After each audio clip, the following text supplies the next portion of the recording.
Hello, guys.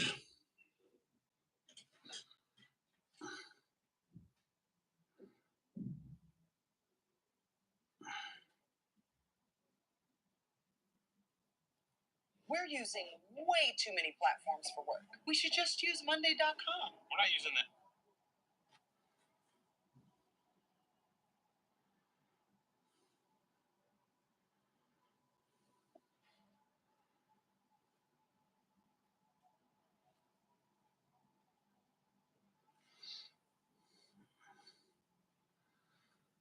Hello, Engin Turbo.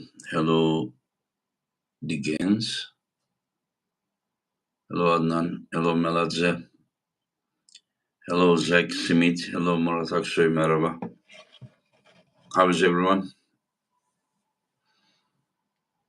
Superhuman Strength TV. Hello, my friends. Randy Mendes. Yep, it will be a great event. Yes, you're right. Hello, Concrete Elbow. Hello, Stratus Matthew. Hello, Henry. Hello, Sanka. Now we're just gonna chat with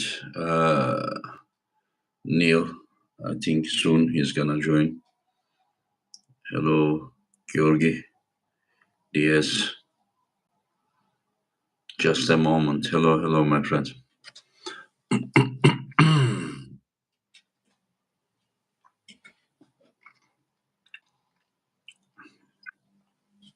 Okay, mate, let's have a look. Have I?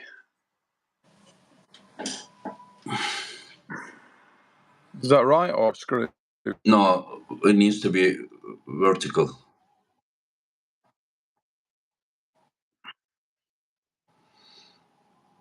Yeah, that's good. Is there any problem with your internet or everything is okay?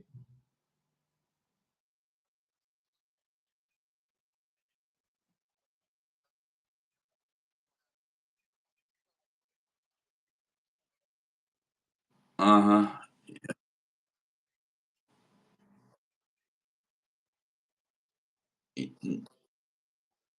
Yeah, you are like pausing, and your voice is getting a little bit cut. Yeah. Maybe a better place in home to.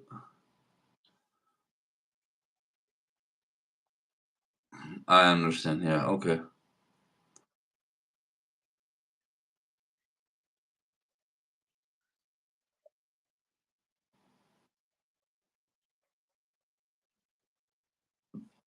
Yeah. Okay. I mean, we can continue this way, but you are just like your eyes closing 1 second and opening, you're moving, staying, and okay,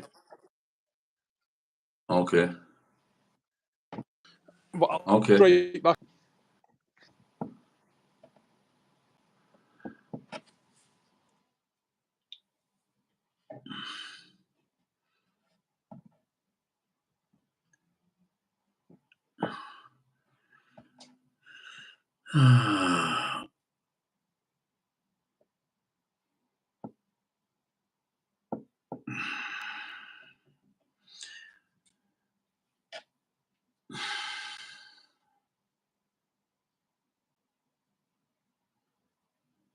Everything is fine. Thank you, guys. Thank you. I'm not freezing, right? The worst case, Neil needs to pick up a new router. I'm gonna come to Tbilisi probably in next 10 days. Probably 15th or something, maybe 14th. We will see.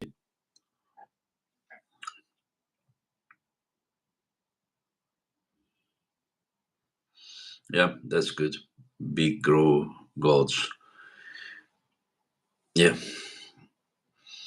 I think soon he's gonna. You guys are funny.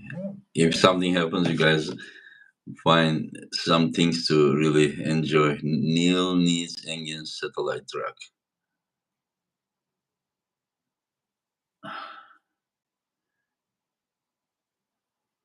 I mean, yeah, it's probably possible to see me. I will be focusing on uh, following the trainings or LEVAN and maybe some interviews, some footage, and of course uh, other Georgian athletes as well. But yeah, yeah,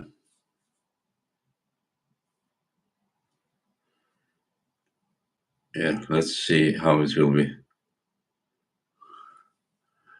Hello, Engin. Best wishes to you and to your family. God bless, family guide. Same to you, my friend. Let's see. I hope this time Neil has better connection.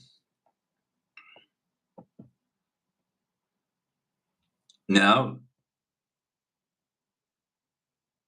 no, it's even worse, Neil.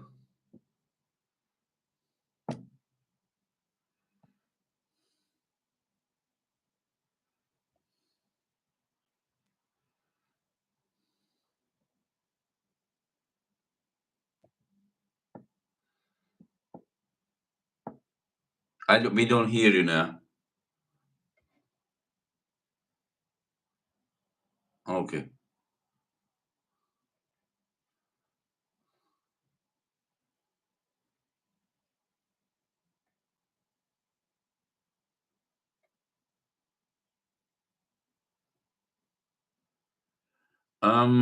Big Grove goes. I need to come to US for East versus West, North America. But while I came there, I can do seminar as well, probably if I feel so. Hello, Michael Workspace. Hello to Texas.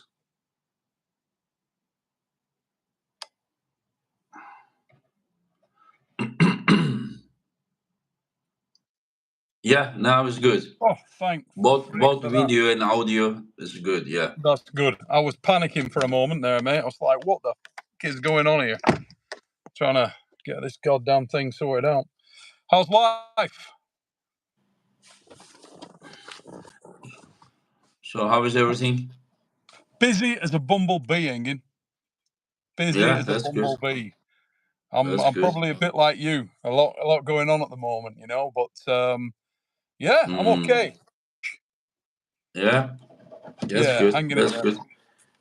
Can you hanging in there. complain?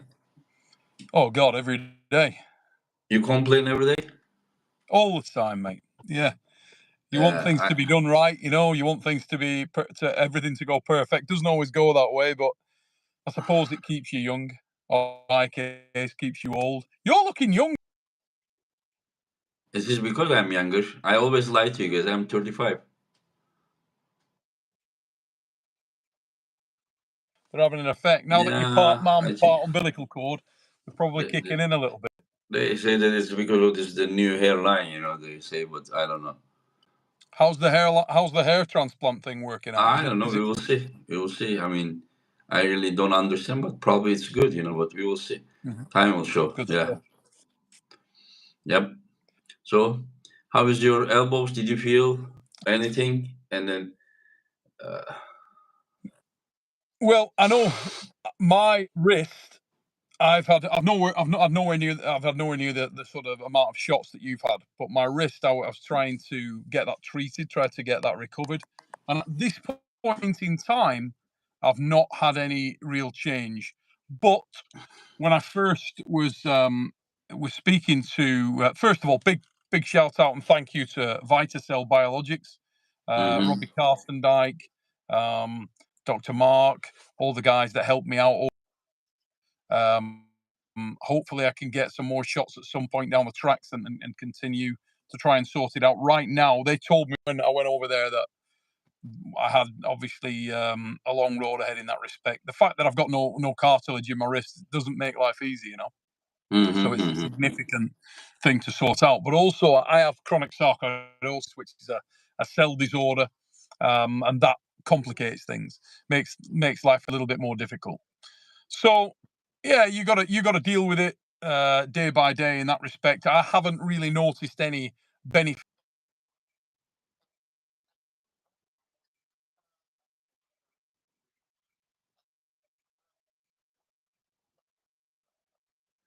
Do you, do, do you have such plan? You have such plan? No, that's good. Yeah, That's good. Yeah. I'd like to pull. I'd like to pull John again. Um, yeah, Hmm. I'd like to pull John again, just because it's a nice match to have. I mean, you did it not long ago, and John is one of those guys that it's always sort of a holy grail match. So I'd love to pull John again. We're both old as shit, but it'd be fun. Yeah. You anyway. What's that? You outside the match with Minnagus Terasaitis at Arm Wars. Mm, yeah. How's the elbow? I mean, last 4.5 months, 4.5 months after I hit my head and I had that, what was that you do call that? When you hit your head, what would happen? Whiplash. Yeah, but it calls something to your brain. It calls like, Concussion. yeah, concussion. Yeah, Concussion. Yeah. yeah. And so after that, 4.5 months it has been, and I only trained 1 month because I rested 4 weeks after that, and then I had stem cell. It was another month I rested, and then 1 month I trained, and then I Hmm. had the hair transplant, and they told me to not to train 1 month. Yeah. So I'm just about to start now training. I trained a few days ago, probably 2 days ago. It was, I'm like 50, 60%. Yep. I did light training, and I got short because of not training. When you train suddenly, even though I didn't push limits, I did just like 25 kilo S bar, and other Hmm. things, light. And just because I need to do some base, you cannot just go there and train hard. No. Yeah, if I was young, maybe yes, but now no. Yeah, so I don't know what's gonna happen, but And is I'm your plan to go back and get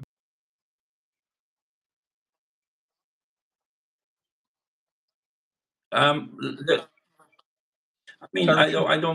I don't plan anything. All I want is just I want to train and finally reach to like 90%, 95% if I can be, and then yeah, Yep. then I can make plans. Right now, it seems like it doesn't make sense to make plans. When you are like 50%. So I don't Yep. have any plans. I want to be in. My plan is just to be in good shape, and then I can decide. There may be changes with the categories. I may change it. Like Hmm. I didn't make a decision. Like, but I may change it. Like 75 kilo is too heavy to start. Like, Yeah. yeah. When the categories at WAF starts from 55 kilo, when you say 75 kilo is lightweight, it is just kind of like heavy starts. Well, if you So. look at your progression through the classes, you're Uh, so much heavier than you used to be, but you've always been able to sort of compete or be very competitive at whatever class you've been in. And hmm I think that's testament to the fact that when you were very light, 55 kilos, 65 kilos, 70 kilos, you were able to compete with and contest matches with super heavyweights then, So, hmm yeah, I think there's not a lot of people that can do that can be competitive across weight classes, but you're definitely one of the hmm guys that's been able to do that. And that's a Yeah, big badge of honor that to is wear. not my goal. I will never be 70 kilo or something. Again, I'm 92 No. kilo. But what I'm just saying that it is too heavy to start from 75, especially for women. It was too heavy to start from 70 kilo. So I am Yeah. also adding a 60 kilo woman Hmm. category, and then on July, East versus West 13, Ayana from Japan, 55 kilo world champion, Yep. versus Dimitrina Petrova, 60 kilo world champion. So it will be Hmm. our first match, and I believe there will be many others like Carolina Peterson and Yep. some others, like Debnarova, Lucia, and Yep. many of them, yeah, will be in that category. Yeah. I love Carolina Peterson. Mm-hmm. I She's may I awesome. may set a What match a with her with my students Nisa, maybe. Yeah. Yeah. Yeah, Nisa's look great. And yeah, I've always been a big fan of Carol. She's obviously, as you know, she Yeah. was in the Arm Wars Super Series. A lot of the Swedes, great. The other girl that it's great to see come back into the sport after a serious injury is Marlin. Because just saying that because I know you've got Fia and Ekaterina Nikisheva card. Again, that was a match that I had set for the WAL before. I think it's really interesting. I also had Irina Gladkaya and Marlin set for the WAL. All gears forward, that was looking really good, but obviously COVID came along and screwed it. So it's nice that those matches are able to come to fruition now. You know, Gladkaya was gonna pull Fia, but she had some health issues, and then I don't exactly know what it is. And I hope she's okay. Yeah, I think she's okay. She's training. She's gonna let me know when she's ready, and we're gonna set her anyways. Yeah. And I just saw a message come across there from I'm Afraid of the Dark. First time I looked at the chat, and it says, "Is Neil in his pickup?" I am, mate.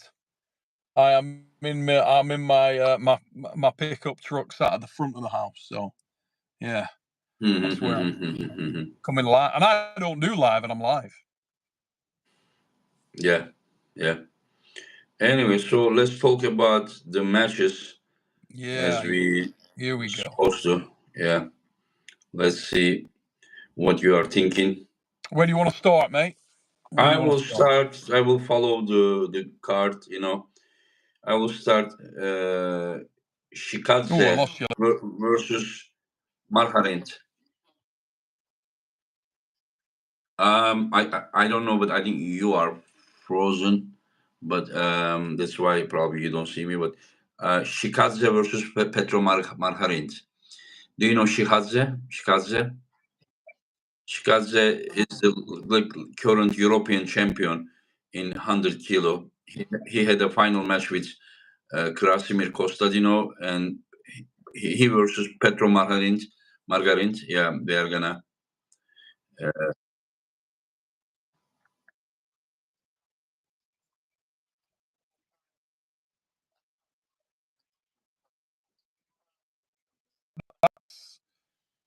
That's the concern. How active has he been? I mean, I'm sure he's going to come in ready. He was in at anywhere 15, near his level. 15 months ago, he was active. He competed Waffles.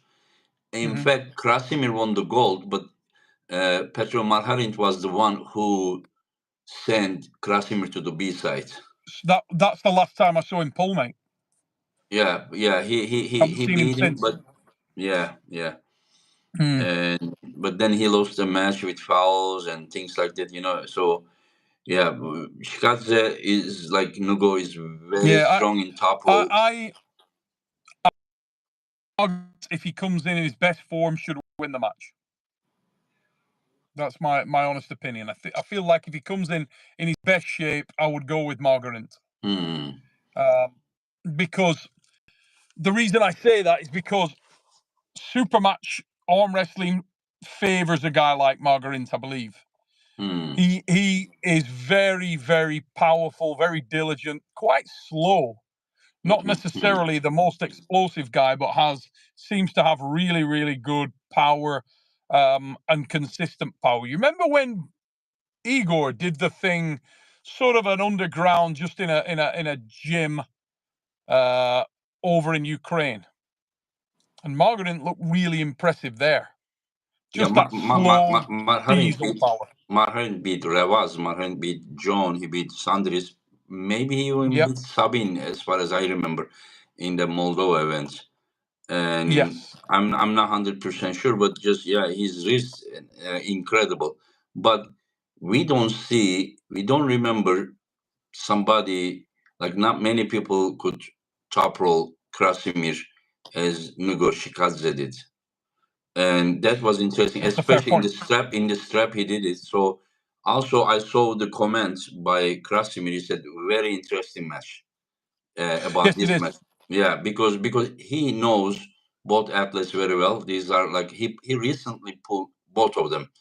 Not so recent, but 2022 Waffles against Petro Marharint, and Shikadze he pulled in the last Europeans in last June. And so he is very curious about it, as I am. So you are saying that what's the recent word on the streets with Shikadze? Has he been working very hard? Has he Yeah, been yeah, improving? Because yeah. the guys from from Team Georgia, we've seen some extremely impressive sort of elevations in level, even with guys who've been doing it forever, like Irakli. I Hmm. feel like Irakli's so resurgent since East versus West. His level has been improving, improving, improving. He's been arm wrestling forever, back in the day when he was a force in the 75 kilos. But right now, I think we're seeing the best of him, and he's so motivated. You know, you and maybe it's a similar thing for Chikadze. Maybe he's one of those guys that's really going to get motivated here. But I think he's going to need to, because Margarint is a very tough guy, in my opinion, to get around that many times. If he can finish him quick, i.e., what I mean by that is if he can just blast his hand and wrist and then jump on top of him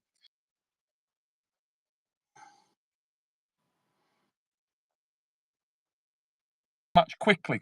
Outside of that, I find it difficult to, someone as experienced as Margarint, that he's going to run through him 3 times. I find that hard to believe. So I would say into his level of activity. Outside of that, if he comes back at his best, which I'm hoping he can, I think he's a favourite 60-40. Hmm. Yeah, but just remember, like Maharin is inactive. Just say like maybe 1 year or something. And while we saw Kidirgalongar where Jerry Kadoret, like 3 years of inactivity, just came and win the title matches at the Sure. East versus West. So, I mean, I know what they are. I'm sure they know what they are doing, and we will see. And what do you think about Sandris versus Ibrahim Sago? Now that may be my favourite match on the card outside Mm-hmm. of the main event, and I'm not kidding. Mm-hmm. Up there, I thought, oh, I mean, Rolly Ray was in the chat a minute ago. I saw Rolly in there. Rolly, how you doing, brother?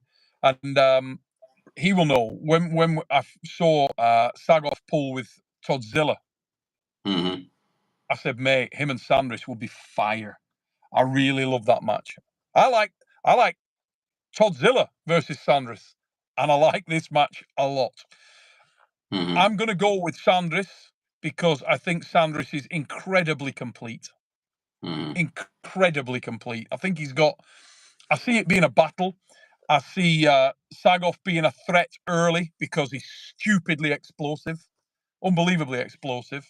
And I feel Mm-hmm. like he's also one of those guys that, because he's just taken a loss in East versus West, he's going to come back breathing fire. I Yeah, think he's going he, to he, really, he will we're want going to to prove see himself. the best. Oh my God, like never. And he's one of those Mm-hmm. guys that you stand next to and you can feel the aura of top end and determination and tenacity coming off him. And I think this is Mm-hmm. going to be an amazing match because he's staring in a chef, and absolutely is one of the most complete arm wrestlers in the division by any stretch of the imagination. He is technically impressive. He's brave. He'll go anywhere. And he's actually well suited to supermatch competition because of that. I actually think Mm-hmm. Sanders is better suited to supermatch competition than he is to main draw. I really do. Mm-hmm. And he looks in frigging good condition as well I right think now. Sandris is one of those a few guys that hasn't lost a super match at the East versus West. Like when you pull a few times, he's one of them. He may be the only one. I don't know. Gennady has lost. Devon has lost. Mm. Hermes has lost. David Samusha even has lost. I don't know. I think, but Sandris has won 4 matches. Yep. And, Yeah, he's won them impressively, mate. yeah, yeah. The most impressive win that Sanders has had there was Matt Mask, actually, in many ways, Hmm. because stylistically I felt like Matt might cause him some problems in the hand and wrist, but Sanders looked He absolutely was incredible. dominant. Really, Yeah. really solid. But I rate Sanders very, very highly. He's obviously I like technicians. I like guys who are technically sound, who can arm wrestle in any position. Those are my favourite guys, who've really embraced arm wrestling. And Sandris has. He can, anything you want to do, he can do it. he can do anything. He can top roll brilliantly. He can press. He can hook. He's got determination. He's got really good stamina. I mean, I've seen him in some absolute unbelievable matches. You only have to watch his class at the last Worlds. Holy shit, that was incredible. In fact, the Europeans as well. There was just ridiculous battles throughout. That weight class right now has been rock solid for the last couple of years, and so much talent at the EAF and the WAF there. And the other thing I really like about Sandris, and I think favors Sandris in this match, is the level of activity at a very, very high, very complete level. If you look at Sandris and who he's arm wrestling against regularly, it's the absolute upper echelon. We saw that similar thing play out with Reno Masic and in the King of the Table against Baccio. And I think the same thing might be prominent here. And I think that I give it to Sandris 60-40 on being complete. But Sago is a developing force. Mega arm wrestler. Super exciting. Great dude as well. Great guy. Yeah. Okay. Talgat Aktev, Betkili Oniani. Oh my God. Jesus Christ, that is hard, isn't it? That is so hard to call. Yeah, one guy wrote that Alijan pulled 4 times, didn't he? I think Alijan pulled 3 times. Yes, he is also one of those undefeated guys. Yeah.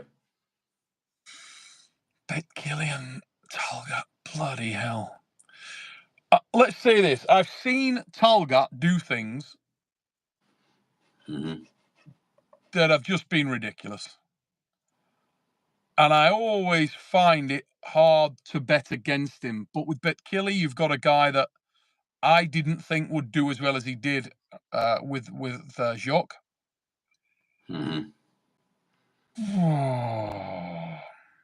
That is bloody hard to call, Engin. Both guys have definitely got a lane in this match, because what I would say about Aktiev is that Talgat's this guy, right? He's one route football, isn't he? He's got an incredible lane, and if he gets that lane, you're probably fucked. Yeah, he's incredibly fast, but Yeah, he can also pull long matches as well. I kind of believe that he's gonna start fast. He's gonna put Betkili in like a losing side, but can he finish it? I don't know. They have pulled in 2017 up 75 kilo then, and Betkili won after around like half minute match. Yeah, I remember the match. Yeah, and so I don't really know what's gonna happen, but I kind of think that they both see this as a big opportunity.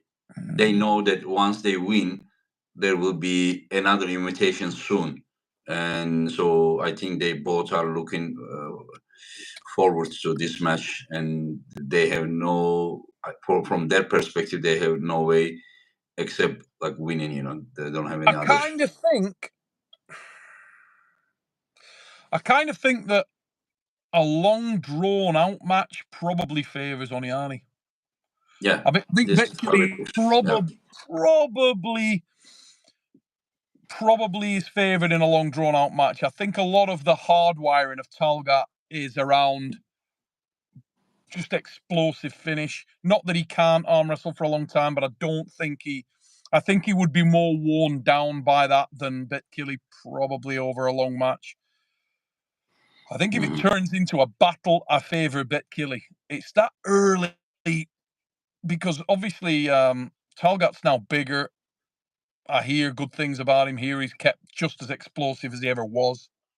And he's a massive threat early out of the gates, because there's only so much power you can put the brakes on. But if it does stop and it turns into another repeat of their previous match,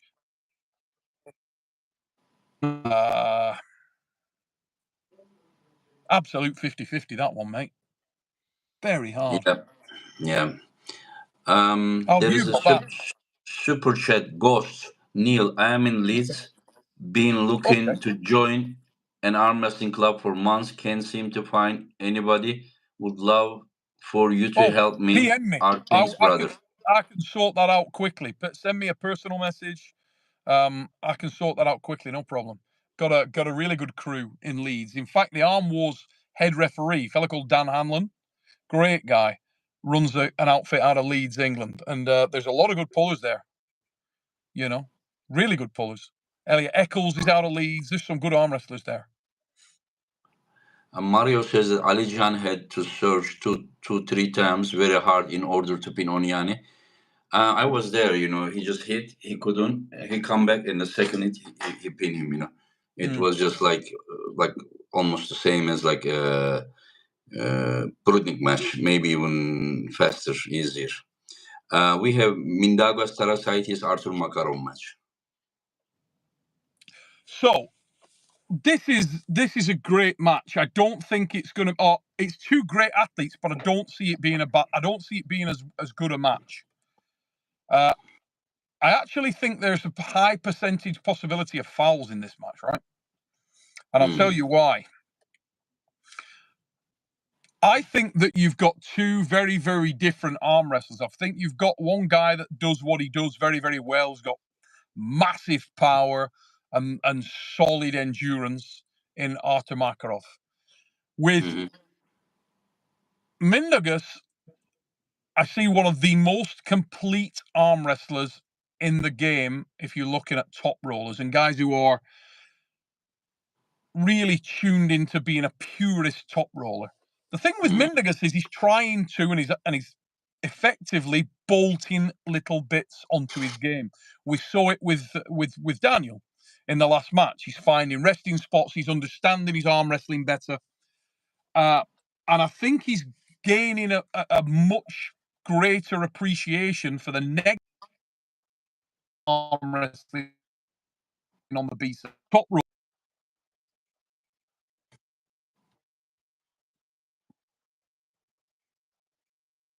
Have really bad implications, particularly in the super match environment, because you burn the rack to bits and then your primary weapon, apart from the pronator, your primary weapon is taken down a good few notches.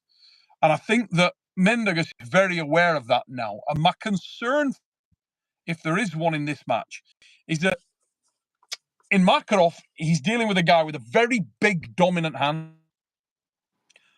and a tremendous amount of center table strength. And it's how easy it is to bust the guy open from the go. I think he's got to be really, really accurate with his positioning.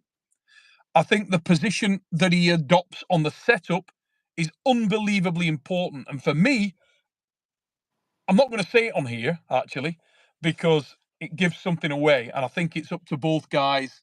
I'll talk to you privately about that, Engin, about the positioning of the elbow on the pad. But I think that's really critical as well. Obviously, I'm going to be in Mindaugas Tarasaitis' camp. He's pretty much my favourite arm wrestler in the division. Absolutely love him. Done a great deal of work. We worked on the route through Daniel, and that was effectively applied. I'll continue to help Mindaugas everywhere and anywhere I can. I think he's a true star of the sport right now, and he's a brilliant arm wrestler. He's not dissimilar from yourself in some respects, in that he's obsessive compulsive in what he does. You were always that guy as well, Engin, to be honest. You were always obsessive compulsive in terms of what you needed to do to get the result, and you would work those areas of your game very diligently.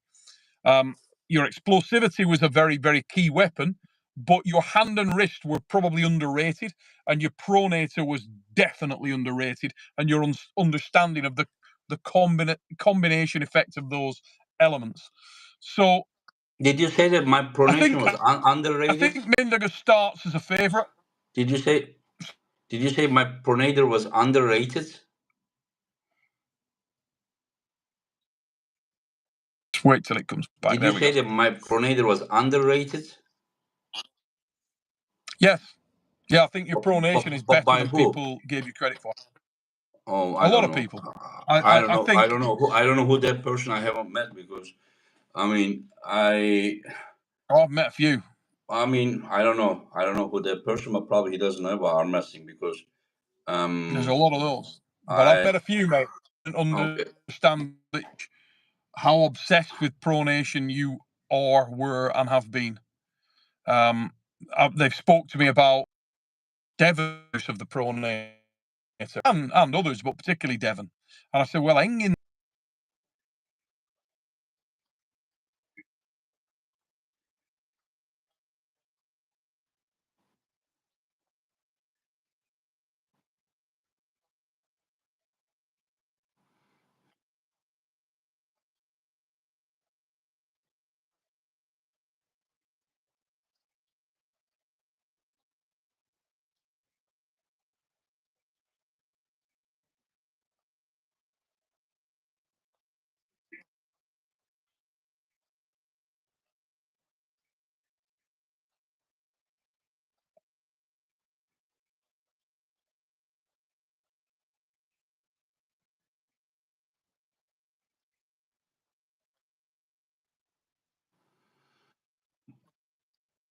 Yeah. Anyways, there is Ivan Kozlic. He says Neil Pickup and Sensei Engin, the respectful.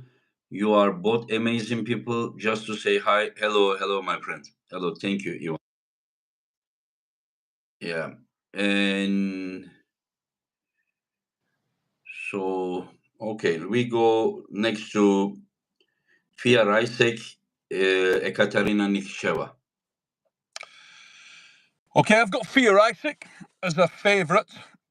I think both girls are excellent arm wrestlers. Both girls very defined style. I think, if anything, Ekaterina may be slightly more complete in terms of her technical range. Fia's pretty much does two things very, very effectively, but she does do them very. I think that Mhm. might be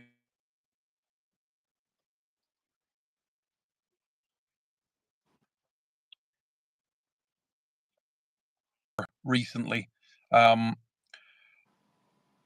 I think probably is a little bit more. Matt will feel a little bit more comfortable in the environment. This is Ekaterina's first time at East versus West. First in this level of super match where the focus is on her to the level it's going to be at East versus West. And I think that's going to be important. Fia Isaac has got a great deal of experience in competing in very high level super match arm wrestling. She's been in Arm Wars, she's been in the WAL, she's been in various promotions which have given her that notoriety. And I do think that that is important. I think your first time out in super match competition of that magnitude is a test. I think it's a problem. And for that reason, I think Fia Rasic is a relatively solid favourite. I would put her somewhere in the region of a probably 60-40, maybe even 70-30 favourite. Okay, Irakli Zrakashvili, Oleg Petrenko. Oh, God damn. Mate, that is a mega match. Oh, that's a mega match. I'm going to go with Petrenko. Mm. I'm going to go with Petrenko because of the strength through the elbow. But I'll tell you what, that is definitely a match that either one of those guys could win, and it's narrow. It's narrow. I think it's all about strap, Mhm. and I think it's all about the ability of Petrenko to get to a clean strap without taking damage. The way that I see that potentially being problematic for Oleg is that in Irakli, you're looking at a guy who's got incredible explosivity and rigidity in what he does. Really rigid arm wrestler. And that can be a problem because if you take a few of those massive booming hits, like the hits that Irakli is known for, it can Mhm. do damage. It can do damage to the small joints in the wrist. It can do damage to hands, fingers. And that's a problem. Now, if in the early rounds, when I definitely believe Irakli is it is most dangerous, if he can secure a really solid position, he could do enough damage to Oleg to give him a real advantage. By contrast, the problem for Irakli is that I think as soon as Oleg Petrenko finds a spot, a level of comfort, I'll put the light on in here as well. I think as soon as he finds a degree of comfort in the match, it's going to be a problem, big problem for Irakli. I think Oleg's stronger. I think Petrenko is genuine. So we don't hear you. Can you? Yeah, we don't hear you. Can't hear me? Should be able to hear me now. Now, yes. Yeah. There we go. So yeah, I think Oleg Petrenko is stronger through the elbow, and I think he's got more options. In fact, I know he's got more options, or more options that he can bring to the table in this match, and that's why I'm going to say that if Petrenko secures something early on, it's going to be a bad day for Irakli. I don't think he can. I don't think there's a lot of places he can go to outside of that standard smashing hit. How do you see that? I mean, I am organizer.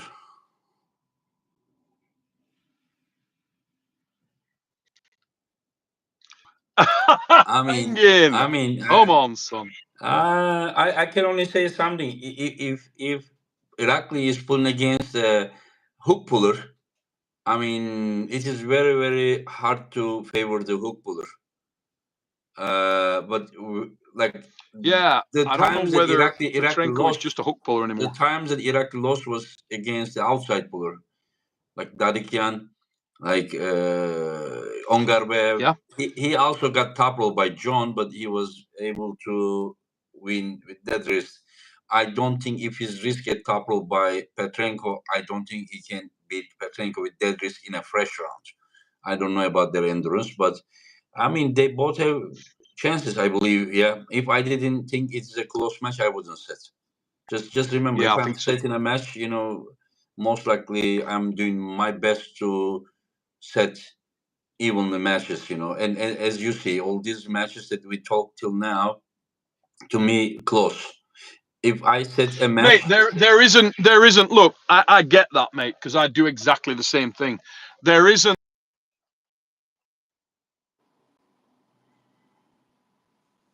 The guys in the match have not got a lane. There simply isn't one. If you look at the way that this, and on every, I don't think there's ever been an East versus West card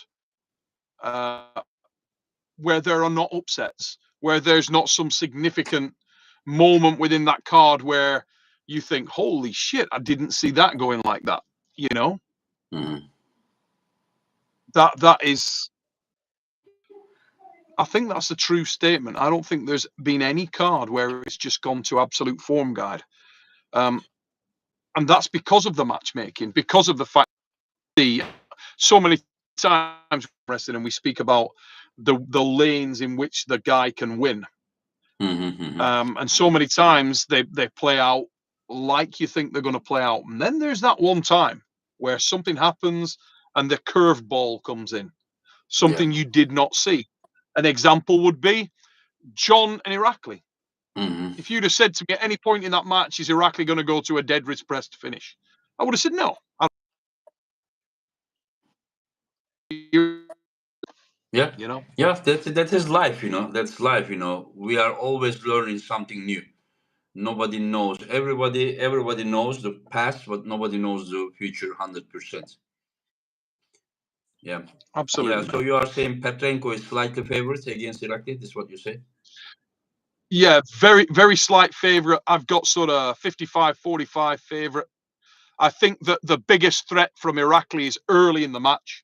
And I think he's got to capitalize. If I was sort of in the corner of Irakli, I would say, look, Irakli, you've gotta make this stick early. You've got to capitalize early. You've got to almost light up Oleg with enough aggression, enough venom to make it count, so it does damage to the wrist and hand. So you leave a lasting impression in those early rounds. Don't let the guy find a groove. Yeah. I think if we've seen evidence before of Petrenko's heart, he's a true warrior, and he battled to the death. He really will, and he's so rigidly strong. Mhm. Speaking of Mark, after their match, he was saying the same thing.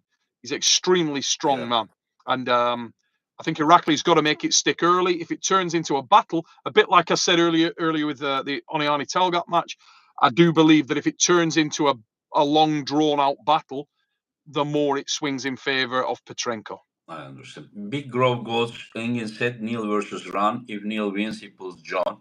Yeah, that's not a bad idea. Yeah, I love it. Yeah. I'd love it. I mean, obviously, Schoolboy, I've got to get strong enough to make it a viable match. At the moment, I can't hold a bag of shopping, so School, But outside of that, I love it. Schoolboy versus Leonidas. I mean, I've got Schoolboy. This is a left arm match, though, yeah. No, right arm. Oh, right arm, yeah. I've got Schoolboy. I got Yeah. Schoolboy. I think I actually think Leonidas is much more dangerous on the left arm. But he even beat Larry Wheels with right arm. Yes, he did, but Yeah. he did. But I see Schoolboy as a really developing force, a very serious arm wrestler, and he's got a lot of weapons. He's a big man. He's quick. He's versatile. I don't know whether Leonidas is that much stronger than he is, if in fact he is stronger. So I've got Schoolboy as a significant favourite in this. I'd love Leonidas to prove me wrong and for it to be a closer match. I think Leonidas has got massive power. So if Leonidas can get his spot, yeah, I'm sure he's really dangerous. But I do feel like Schoolboy is the favourite here. Okay. Arsen Liliev, Brandon Assessor. Oh, mate, there's so many questions here, isn't there? I mean, I'm used to when you talk to me about Arsen Liliev, I remember Arsen Liliev, and that is hard for me then to separate myself from that. If the guy, it's like I said on the fix the other night, mate. If he comes back and is 60% of the man he was, stylistically, based on pure explosivity, I really struggle to see outside of some fatigue issues for Liliev, because Arsen is so explosive. His wrist was so robust. He's got such massive back pressure and inertia. Getting the brakes on that is very, very hard. Do Now, you think that Arsen at 36 and 11 years old break, could have the explosiveness of 25 years old age? no, I actually don't. No, I don't. I'm expecting. I don't think that we can. I mean, look, I would if he comes in. It's like, again, like I said on the fix. If he comes in and he hasn't missed a beat, he comes in where he was. Number one, it's a mismatch. He'll destroy Brandon. And number two, wow, because there's another really exciting prospect in that weight class that everybody needs to be concerned about. And I mean everybody. Do I believe he can immediately hit the ground running? I don't know. I don't think so. I think there's going to be some cobwebs to blow away, personally. And I think that's probably your rationale in putting this match together. And in Brandon El Cesso, you see one of those, he's a banana skin, isn't he? Because if there is a hole, if there is an opportunity for him to get himself into the match, he will. And we've seen Brandon face other very explosive pullers before. I mean, one of his most entertaining matches ever was against the Fury, Craig Touye. He got the brakes on and he won back and turned it into an incredible battle that the fans loved and that did the guy a lot of favors. We know that Brandon's heart is unquestionable. We know that he can and will win from anywhere.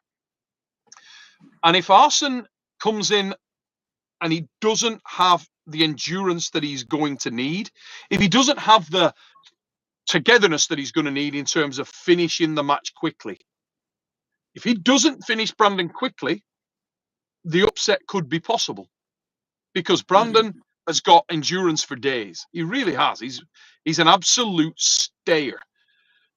What is interesting to me here is what version of Arsene Liliev are we about to see?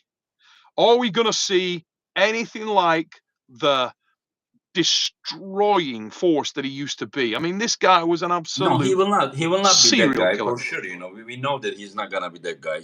After 11 years of break, 2 months, 3 months training, I don't think he will be. Let's just say maximum 80% of his best.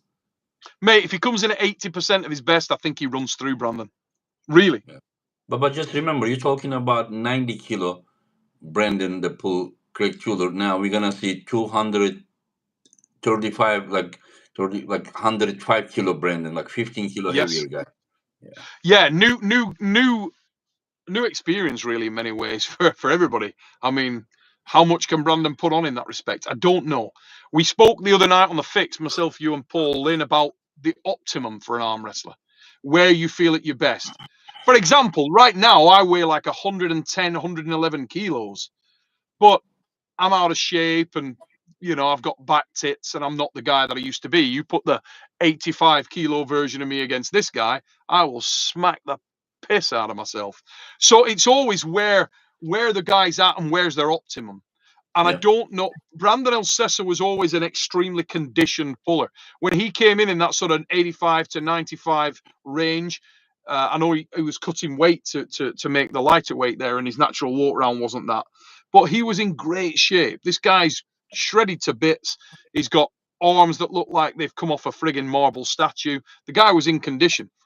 If he comes in and he's just bloated at the higher weight, I don't know whether that does a great deal for him. Yeah. If Arsene comes in at 80%, it's a bad day for Brandon. I'm skeptical whether he can, mate. I don't know. 11 years out of the game is a bloody long time out of the game. Yeah, very long time. It's Long not like time. 2 years, 3 years. It is No, 11 it's a years. long time out of the game. I've no doubt whatsoever that when Arsene was Arsene, he was an absolute weapon. Yeah. Can he be that guy again? I don't know. But I'll tell you what, I'm excited to find out. I can't wait for that match. Can't wait to see Arsene back. Beast. Yeah, Brandon also shouldn't be taken lightly. Brandon is not, maybe he is not the world's elite, but he is very strong guy. And Very, very like strong. 105 kilo Brandon is even like scary strong. Have you seen him recently, mate? Have you spoken to him and he was seen my his... guest, he was my guest. He said that his arms called 20 inches, like over 50 centimeters. And the guy is just huge right now, and he's very strong. I have no doubt that he will be at his best ever. No doubt. Yeah. He will be biggest and strongest, and so you're talking about one guy's absolute best form, and he's not a joke. He's seriously strong guy. While talking about a guy that used to be great, but 11 years old, no training, he come in here 3.5 months or something training. Interesting prospect, isn't it? Yeah. Yeah, very We will interesting learn prospect. something. We will. This is one of those. It's a coming out party for Liliev. It's a opportunity to sort of derail the hype train for Brandon Elsesser, isn't it?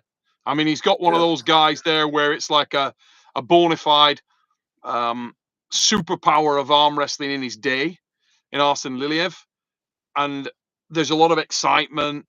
There's a lot of hype around his return to the game. Is he going to come back in and be one of these? Is he going to terrorize the division again? Is he going to be one of those guys that's right there in the upper echelons of the sport? And a lot of people will like the romantic nature of that theory. They'll love the fact that, we could be seeing Arsene come back, and it's the old Rocky story, isn't it? Whether that can manifest itself in reality, I don't know. I don't know. One of the things I said the other day. We will see either way. We will either see Rizzo and ex legend, or we are gonna see a sad story, sad comeback story, you know. Why And did Arsene stop, Engin? Why did he go away from the sport you when he asked was me the same such a... question. You need to ask him, you know. Yeah, I Let's am go going to to do. let's go to the next one. Michael Yeah. Todd versus Frank Lamparelli. Okay.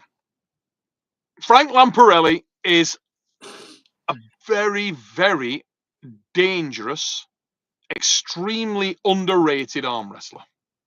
He's a guy that a lot of people haven't seen in action, don't know about. We had him in Arm Wars. He's pulled exceptionally there. I always have rated the guy very, very highly. He's got huge hands, long levers, good endurance, great heart, can do a lot of things. I Mhm. believe that he is harnessed very significantly to the outside school of arm wrestling and to that technical approach. And he's never really deviated a long way from that throughout his career. He's great at taking arm wrestlers' hands, and there lies his danger point. However, Monster Michael Todd, in the right frame of mind, and that never mind condition, in the right frame of mind is the thing. If Mike comes in believing in himself and believing in where he is at, he is a horrible man to arm wrestle. Horrible. And I cannot wait to see this match for that reason and that reason only. Because speaking to Mike briefly, as I have, about where he's at, there's a genuine excitement in his voice, in his demeanor, like he can't wait to get out there and prove it. He's had the surgery. He's got more range of motion in his arm again. If he goes back to the old style, the old elements of his game are there for him to draw upon, whilst combining the things that he did well laterally. So the extreme outside, the kings, the hard pronate. And if he can get back in tight to finish with that press, Jesus, that is a deadly, that's a dangerous individual right there. Let me tell you now. Mike's never going to be able to protect his hand in the way that some of the bigger, the true super heavyweights could. Mike came from where I was, and that, we used to pull in competitions at the under the 90 kilo mark. He looked like a goddamn Abercrombie model, you know. But he's evolved so much over the years, and if he can combine those elements of what he's learned and how he evolved over the years, I think we could yet see another improved version of Mike. I think he could be very, very dangerous and very hard to overcome. Excuse me. I think Frank's got a genuine lane, and he needs to bloody finish early. If you're in his corner, I would be saying, look, Frank, no, don't stand on ceremony here. Hit very, very hard, blast through that hand and wrist. Do not let this man get to the straps. Punch straight down on his hand and finish the friggin' arm wrestling match. Can he do that 3 times on the bounce? I don't think so. I don't think so. I think you've got to remember with Mike, at his last outing, we saw him pull with Kirigali Ongabayev. And the first round of that match, he beat Kirigali in a brilliant round. Michael Todd is dangerous. And I can tell you from personal experience, the man doesn't have a backward step in his body if he comes in the right frame of mind. Michael is his own biggest weapon and his own biggest enemy. When Mike doesn't believe in Mike, he's there for the taking. When Mike comes in there and he just decides he's not going to let his arm go to the pad, bloody hell, get ready to get in the trenches, because the guy will battle to the death. Okay. David Samushia, Nurdalet Aydarkhan.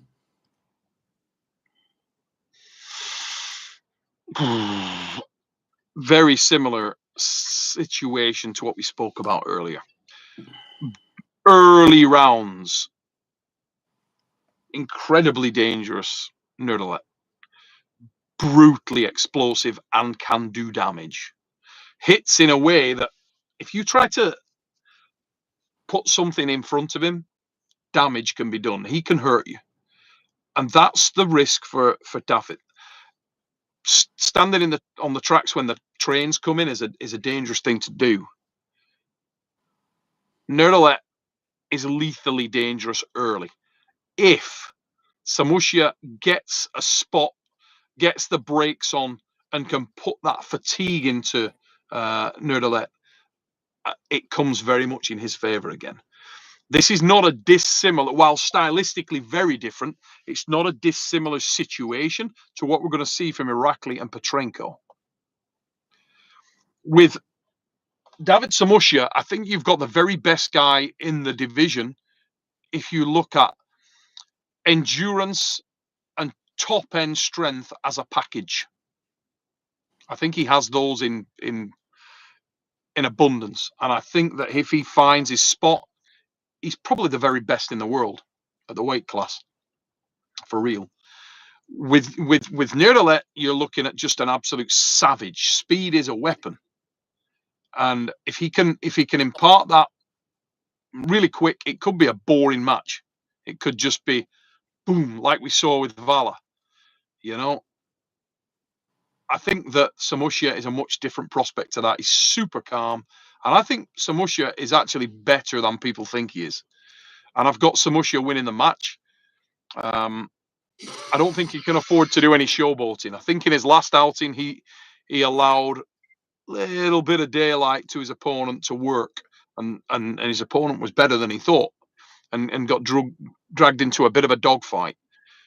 I think I'd actually love to see this from Daffit. I'd like to see him come and simply be ruthless. Just show everybody what he can do.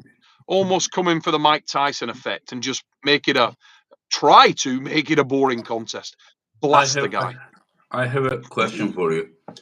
Yeah. You know, Aydarhan is the guy that beat Vala, and he also beat Mindaugas for the lightweight title. Yes. So Yep. Aydarhan is also another guy that came here more than once and won both matches. And but he was bigger. He was bigger, wasn't he, against Mindy? I think they missed both weight. were They both were 76, 77. He made it. Okay. He lost like 5 kilo, and Mindaugas was 76 point something. There was like maybe 1 kilo or not even. Okay. Anyways, so he didn't know that there was something, there was a miss, but they made a deal to pull. Mm-hmm. Anyway, so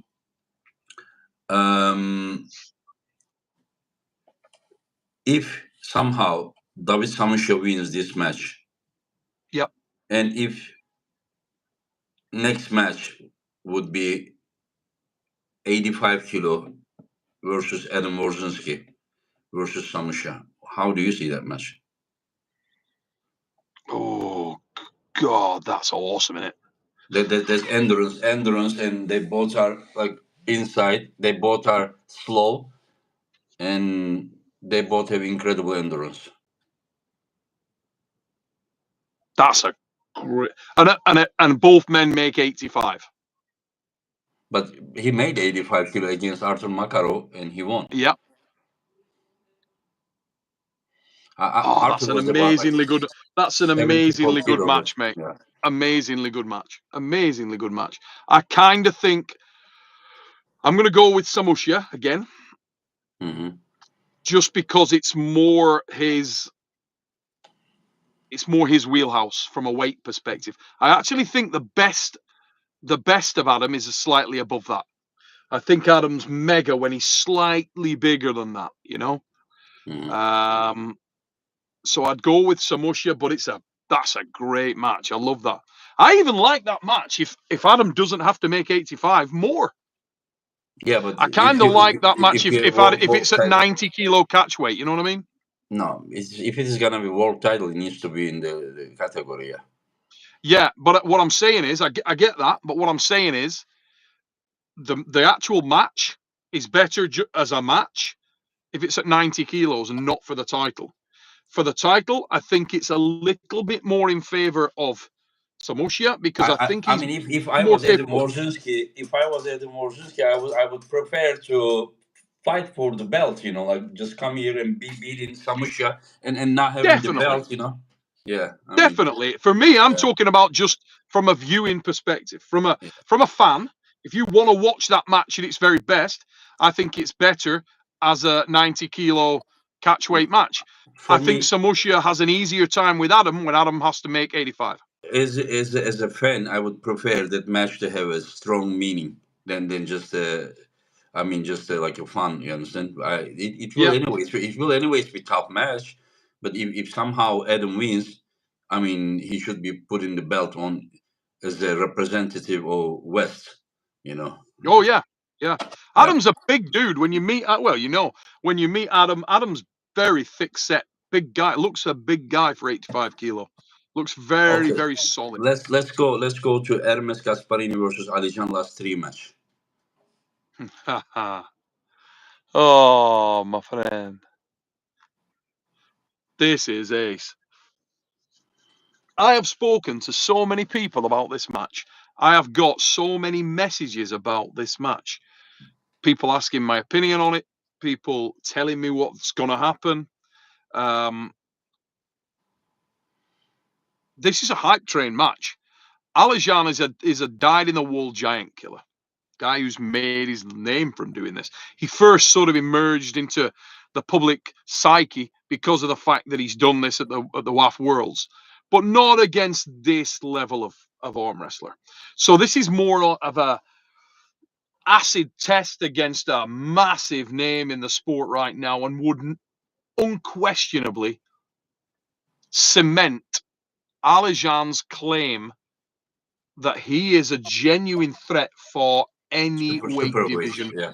Yes, for anyone. If he smacks Hermes, and if he does it impressively, as he tends to do, he is seriously dangerous and might be the best guy in the world. Because you got to remember, the last time we saw when we saw Morozov and Hermes pull, Hermes had already pulled once.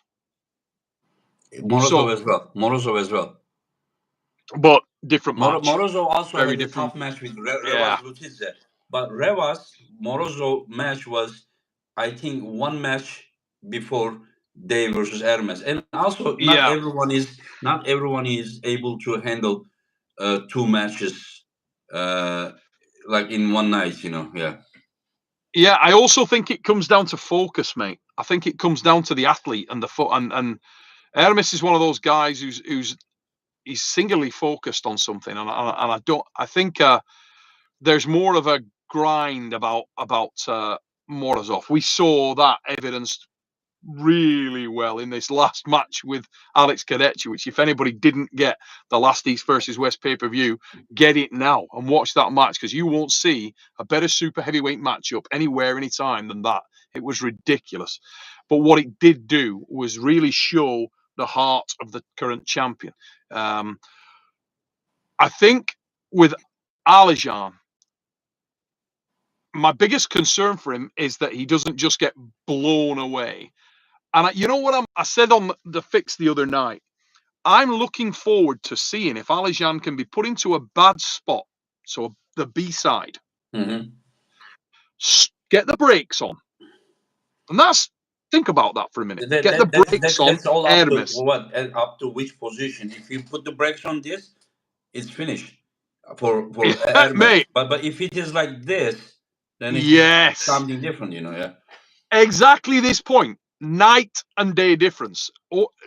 With why I say this, right? If you look at the match with Yevgeny Prudnik, where the brakes went on with Yevgeny, as you say, nice collected position and super impressive still, because even from there he was able to aggressively attack. Can he do that based on more less hand and wrist control and more just side He did. with someone like Hermes? He did to Cody Merris. But I will tell you one thing: Ali Jan has never pulled a better top roller than or someone as good as top roller, uh, like Hermes Gasparini. Like Hermes Absolutely. Gasparini is the best top roller that Alijan will meet in his entire career. So Alijan has But never met someone by who is far his better most top roller dangerous. than. Yeah. So that is the question. Yeah. That is the question. You may have strong back pressure. You may have, I don't know, like whatever, outside, but like being extraordinary top roller is something different. It's not only Yes. about how much you lift. It is about how much coordination, how much synergy, speed, and everything. So Alijan has never Yeah. met someone like Hermes Gasparini, but it doesn't mean that Alijan cannot beat him. But still, that is the most dangerous part about Hermes. That I'm not Yeah. talking about. I'm not saying Hermes is stronger than Alijan, horsepower or pressure or something. But Hermes is so little thing. Just crack the wrist, and then the next Hmm. will go like this. I don't think he can hold. I don't know. Maybe Alijan can also hold like this. We didn't see him like this because his hand and wrist was usually very dominant. So we don't see him. We don't remember seeing him with the dead wrist handling like this. But if somehow Hermes takes his wrist, I am guessing that he's gonna finish it. But we will see. But maybe he will That's hook that him. Yeah. for me. The most exciting thing in this entire match is that it's the how does Alajan protect his hand and wrist on the B side against this level of what I would describe as super heavyweight. This is the absolute upper echelon of the super heavyweight. We know that Alajan has proven against super heavyweight arm wrestlers before, but not super heavyweights like this Hermes, guy. no, no. This is a friggin' acid test. And for me, if Alijan Muratov by any means, wins this match against Hermes, He is ready for almost he, anyone. correct. Yeah, yeah. Period. Like Bring who only you want. only 2 weeks ago, he trained with Georgi Dizerano, Alijan, and Georgi Dizerano told Ivan Matushenko that Alijan was better than him. And as you know, Alijan is not a top Mm, roller. Georgi is someone no. that can put his, like, can apply his power against someone like Alijan, because it's not that Alijan is going like this and this Zerano cannot. So both, you know, this Yeah. way. So Zeranov is very stylistically comfortable with where Alijan's going to take the match by choice. And what you've just said there is further validity in the fact that Alijan might be better. Everybody thinks he's great, right? Everybody rates Alijan, but he might be better than we think. And there is a chance, and it's an exciting prospect that if he can win this match, everybody's put on notice. He has literally just put the super heavyweight division on notice that I'm coming and I'm for real. And yeah, we get to see. This is, as I said a moment ago, but it's he's the already acid favorite. test. Neil is already favorite on the eyes of the fans. For me, I cannot say that. For me, I can see Alijan is just dragging Hermes, and I can see Hermes is just taking his wrist a little bit cracked and then Yep, going and pinning. Anything like I can see. So anyone who is talking about this match is only yep, guessing. They are guessing. yes, We don't have any, like, how to say, like we have some evidence, but we don't have enough of them.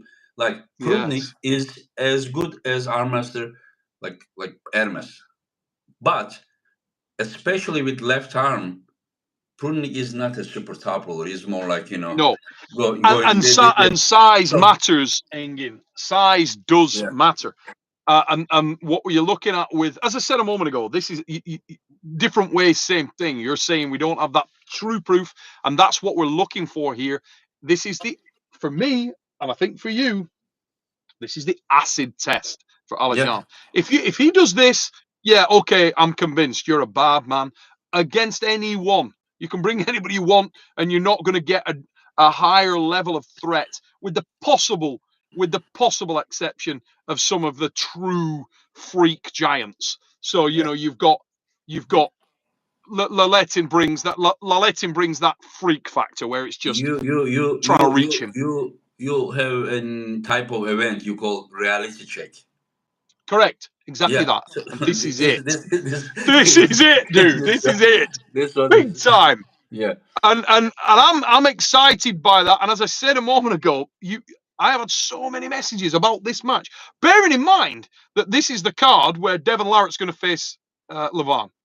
And I've had as many messages from arm wrestlers, from people in the game saying, holy shit, what do you think about that?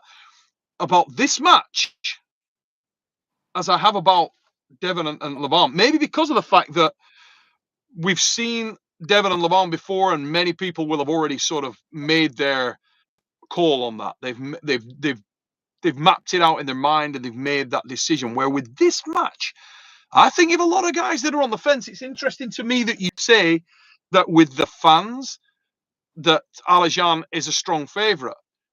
What I would say is this: fans who are hardcore arm wrestlers with experience on the table, or fans that are just a fan of the sport with less actual arm wrestling and competitive experience. This Be interested to see. Yeah, they say that like what they know Hermes versus Morozov and what they know Alijan versus Prudnik. So they judge by that way. But the things may be different. I can't do that. Yeah. No, I know. I mean, listen, Yeah. after 30, 35 years of experience, if you, as Neil Pickup, would be judging things that way, then I would say that you experience nothing, just you live for nothing, Yeah. There is a super chat, Silky Wilkie. Thank you, my friend. We need Engin on the roster. He will emerge again, and the new elite will witness the wrath of an early generation. Some ghosts come back, chase you. Be ready, Samush. that is the goal. Like some guys are great about the wording, and probably Silky Wilkie's ace. Yeah, and Silky you Wilkie's probably, class. Neil, you are the best one. That whenever you said that you were talking about me, that was just, I mean, incredible. Just when you were talking about.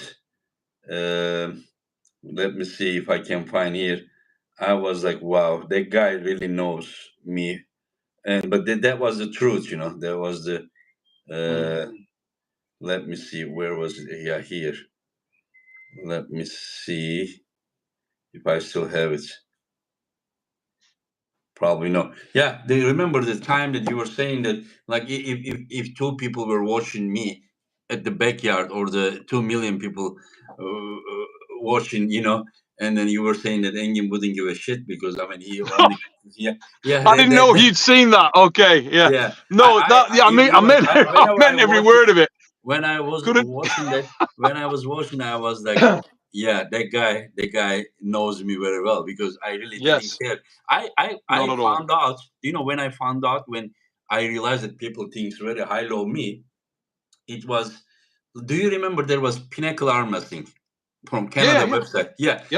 Pinnacle Arm Wrestling was one of those first one with armwrestling.com, World of Arm Wrestling, and on the Pinnacle Arm Wrestling at around year 2000 or something, I saw a poll, who is the best pound for pound arm wrestler in the world?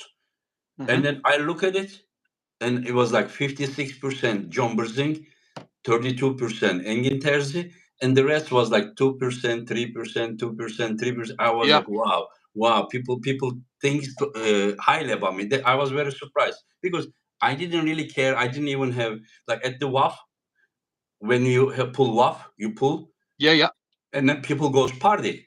But what I do, I come there, compete, win, and go to room, sleep, and then go back home. I don't talk to people. Yeah, I know. So same. It was in US. In US, I was living for my own dreams. I was like, I'm gonna win. I'm gonna do this. So mission is completed. So there is nothing more to do there. Just go to your room, sleep, and go back home. So whenever I saw this poll on the Pinnacle Arm Wrestling, the Canadian website, and there was a lot of votes, and then I was like, oh, okay, people think I'm good, that was the time. Yeah, Mm. I realized. Yeah, yeah. There's another super chat. Ladies and gentlemen, wow, they will not a dominant, absolutely dominant, destroyed the wrist Yeah, and hand, a venomous look in the eyes of the man from Canada. yeah, Probably yeah. you I want bet that's Goldie. from Ivan. Is that from Ivan Kozlik? Because Yeah, you, yeah, I yeah, yeah, bet it is. yeah. Yeah. It is just okay. Let's go to the next one. Okay. And Georgi Svetko versus Alex Kurdecha. People says that like Georgi is heavily favorite. I remember them pulling at the Zloty Hmm. 2017-18, Kurdecha winning that comfortably. But of course Yeah. now it is 2024 today, and but just remember that Alex was also a new puller then. I think he's also. I kind of see this match. Both guys have very good hand and wrist, and Yep. very pure top roll, but not super like joint power pressure to the pin pad. I'm talking about the right arm of Alex. With left arm, we saw something new that he could go inside, even shoulder pressure. But with right arm, I didn't see that. I know Kurdashian's left arm is better than his right arm. Yeah. How do you see this match? I see it very similar to what you've just described, mate, and I'm interested because of that. I'm very keen to see what gains Alex Kudecha has made. I think I understand very, very well the threat represented by an in shape, focused version of Acid G. Georgi Svetkov is definitely, unequivocally, one of the best and most underrated super heavyweight arm wrestlers in the world. End of. The guy will beat many people who I expect a lot of fans wouldn't expect him to beat. And I think that's going to be proven. We'll see. He's an absolute threat. The guy's hand and wrist and control of the top roll techniques are beyond belief. He's a genuine threat for so many guys. Hmm. What I'm interested in is the evolution. I say that is because Alex, throughout his early career, when he was grounding himself, doing very well with some of the top guys in the world, he was actually still a Yeah, relative new guy, novice very new guy. technically. Yeah. Very, very raw, very unpolished Yeah. in terms of his technical Hmm. fluidity. And when we went to the King of the Table, we were riding in the car there when he was over at Reality Check also for Arm Wars. He's obviously Yeah, I think uh, you put Ryan Espay. yes, he's obviously one of the guys that I'm most invested in. I really, really like Alex personally, and I think he's an incredible talent. Hmm. I believe that he was raw, and I believe he's very diligent, and I believe that he's started to piece the game together and get a greater level of comfort. There's other guys in the world that we see this from, and they make significant strides. I talked on the fix the other night about Lachlan Adair, and I think Lachlan embodies that as well. He's one of those guys who has made really significant and very clear improvements in what he's doing. The technical fluidity, the technical aesthetic of what he does, it's very visible. You can see, oh God, he's doing that much better. He's much more joined up. And I think that Alex Kudecha, what he showed on the left arm the other day, was really good evidence of that. Has he done that on the right arm? Because if he has, we might see something very different out of Alex. Maybe Alex is confident and joined up in, if he does lose his hand and wrist, that he's more together and has that press option. Because this is a very, very big man. The leverage, the size of the individual. I mean, he's the walking embodiment of super heavyweight. This is a very, very big dude, extremely explosive. And that could be a problem. If it stays in a top roll match, if the match is just about top roll, Hmm. I've got Georgi Svetkov. I think Acid G will win that match because he can do that all day, and his command of the hand and wrist is brilliant. And I think he's how do I put this in a nice way? He's a true professional arm wrestler now. You know what I mean? I think his focus is on multiple round arm wrestling and doing what he needs to do to win that. And I think if he comes in ready, he's going to be probably the best version of him we've ever seen. And I think he will be very, very hard to beat. So you are saying that Georgie is gonna win? I think Georgie wins a top roll match. I think if it's pure top roll, I've got Georgie Svetkov. But I don't know what's coming from Alex Kadetcha. And I think the world hasn't seen Alex Kadetcha anywhere near his potential yet. And if Alex has joined up and bolted on other technical options in the same way that he had with the left arm, it could be a bloody interesting match. And it's certainly one of my favourite matches on the card. It's actually quite a weird one because it's like two of my kids are having a fight. I love both. It is. That's how it feels. I love both these dudes. They're both two of my favourite guys. Just two of my favourite guys in the sport. I just love both guys. If you meet Alex and Georgie, they are both amazing, brilliant guys. You're just not going to meet more friendly, big, gentle, endearing dudes anywhere. They're both really humble. They're both bloody good arm wrestlers. Great guys. Did you know that after every visit of Georgi Svetkov to Istanbul, the lemon prices are going up because he's eating all of them in Istanbul, and then what an absolute character that guy is. If you are not subscribed and following these two athletes, Acid G, Georgi Svetkov, and Alex Kadetcha, you're missing out, because these are two of the real characters in the game. I mean, you look at Georgi Svetkov, he's got so much character, so much charisma. You look at Alex Kadetcha, this guy is like a titan. He's an absolute monster of a dude. And yet he's so gentle and friendly. Just brilliant guys. Mega matchup.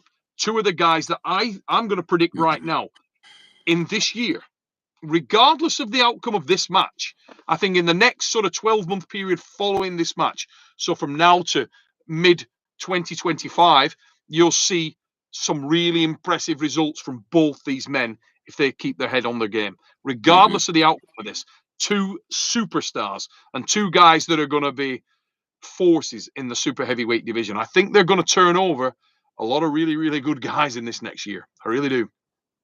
Okay, let's go to the main event. Devon Larratt versus Levan Saginashvili. And what do you think about this match? What do you hear from people? And what is your opinion when we are 6.5 weeks away from the match? Okay. What I'm going to say is this. It is only 6.5 weeks, only 6.5 weeks. Yeah. Bloody great, isn't it? Are you ready to? I wish it was a week and a half. Oh, what, mate? I'll fucking swim there. Listen. I'm curious how you are gonna make the announcement. Is it gonna be this is the, like, you in Istanbul you didn't announce Levan yet. Devon, I have seen it like what, 3 times, 4 times probably. Yeah. 4 times. So I just can't wait your announcement. I am looking forward to this match very much. Two of my favorite arm wrestlers in the game. Obviously, Devon, one of my closest personal friends in the sport, almost feels like, I mean, he's my boy, innit? I mean, this is a guy that throughout his career I've watched him grow up, literally.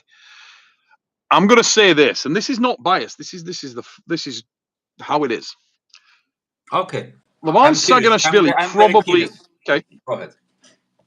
So, Levan Saginashvili for me probably represents the absolute pinnacle of super heavyweight arm wrestling that we've ever seen. Yes, I agree. I really believe that. I don't think there has never been anyone that Levan couldn't beat. Correct. Yeah. And I'll tell you why. But Because, we may see something now different also with Devon, because Devon, the well, way he's playing, here we go. Everybody thinks, you know, everybody thinks that they know what they know and they saw what they saw. Bullshit. No, you didn't. The match in Dubai never really happened. what do you mean? Let me give you an example. Okay, so here in Strongman, we do the Giants live shows, right? And there's a kid, and he's coming up through the sport. His name's Luke Richardson. They call him the Future. Luke the Future Richardson. Absolute animal. Everybody's speaking about his potential and how amazing he is. And you watch Luke the Future, I'm the Allerton Castle. And he comes out at Allerton Castle during COVID, and he murders the stone run. You're using the heavy stones that day, but that kid smashes through that in under 20 seconds, no problem.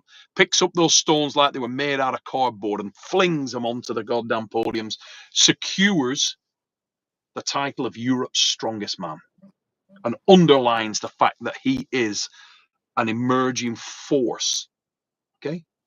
Mm-hmm. Then, only a year or so later, same guy, same stones, picks up one of the lighter stones and his biceps snaps.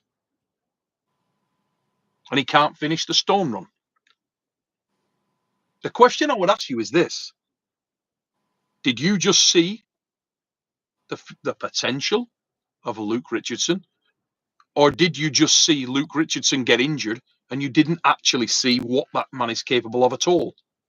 I tend to feel like that's what you just saw. You saw a guy that just simply got injured and didn't get to actually do what he came there to do. And if you judge the outcome of the match on purely that basis, then you're missing the reality of it.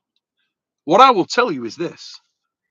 In Dubai, the result may have been the same had Devon Larratt not got injured. But there is a very real chance, make no mistake about it, that the result may have been very different had Devon Larratt not got injured. Don't doubt that, because if you do, you're missing the reality. We have seen enough evidence in this back and forth of the super heavyweight division recently to know that both men have massive strengths and some areas of weakness. But what is undeniable is that we didn't see that match play out with both men able to impart their strongest game. Clearly, because the damage was done very early in the match. Think back to the match itself in Dubai. At the end of the first round, okay? An arm wrestler knows what they feel. And Devon spun around and said, after that pull, I will beat you. I'm going to beat you. He felt something. Now, at that point, everything goes out of the window. There's a number of possible outcomes. Was the injury created because of the fact that LEVAN Saganashvili changed something up, put more in there, got more comfortable, and just damaged the arm? Or was the injury created because there was an inherent weakness in the arm of Devon Larratt after having spent the last few months having guys jump on his arm hour after hour after hour with it stretched and open? I don't know. You tell me. But what I will tell you is this, that those are real questions and they are unanswered questions. And the story of this match is as yet unanswered. And I can't wait for Turkey to come around in 6 weeks, because we may get the reality of those guys currently. And the only thing that I really hope is that we get to see that this time. The match gets to play out and both arm wrestlers get to show their full range of what they can do physically and mentally. Because I was in Dubai, I'm telling you, we didn't see that last time. I was standing right there and we didn't get to see it. It never happened. The match hasn't happened yet. Oh, but it's gonna. My opinion, I'm from the organizer's perspective. What you say is only good for me because majority of the community is thinking that LEVAN is gonna win. Well, look, I'm going to say something now, right? No. Let me finish. They say this by like they they base this on the first match. So when you Yes, don't give correct. the credit to the first match because of the injury, so you are obviously thinking different than they do. Even though you may think that LeVan still can win or something, is different story. But many Correct. people says all this based by the result, uh, based on the results of the first match. So, but my opinion, like I'm not gonna lie because I'm an organizer, and uh, but my belief, whenever the first round I saw the Devon and Levanpool, Yep. I said this match is over. Not because I didn't think that Levan couldn't win more rounds, but I just didn't think that he could do that 4 times. But what I saw was Levan pulling fully outside by hanging, But the second round, he still went outside, but it was more like sideways. So I kind of believe that Devon got injured because of the power of Levan. Also, of course, that he pulled. I will tell you something. Whenever I see people getting injured with their bicep, always it is not because something so heavy is opening their bicep. It is because something so heavy is opening their bicep, and they are also forcing themselves to the opposite way, their shoulder. If they would just stay like this, their arm would open maybe.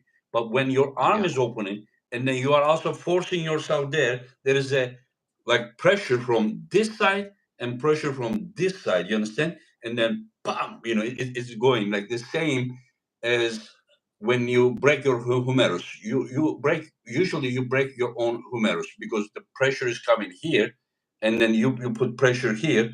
So humerus from bottom side is having the pressure here, Twist one and the way, top other side, side. yeah. Yeah. Usually, most of the cases that I saw, humerus doesn't break like this. It starts from up and then goes like down like this, like Spiral fracture. yeah, Spiral fracture. yeah. Spins. It goes like this. Yeah, the Yeah. same thing with the bicep. So my point is that um, on that day, I kind of don't believe if Levan would pull this way all 6 rounds. I thought that Devon was gonna win, but the second round he went like more like side, still with Pronator. But it doesn't mean that I believe Levan is gonna do the same thing because I personally don't believe. Are you there?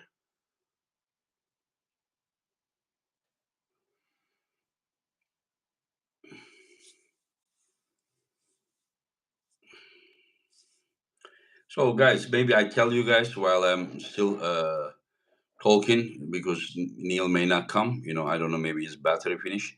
But my guess is that Devon is not the same Devon. That is what I wanted to say. I don't think Devon after stem cell is the same Devon. I think he is more connected. He can pull more sideways. He can pull more inside. He can supinate. He is more connected. This is what I believe. I believe that Devon of today is not Devon of 2022, like 2 years ago. Are you there, Neil? Yeah, I got a call coming in there. Can you hear me, Engin? I hear you, but I don't see you. But it's okay. Yeah, I okay. mean, yeah, Wait a minute. I will. okay.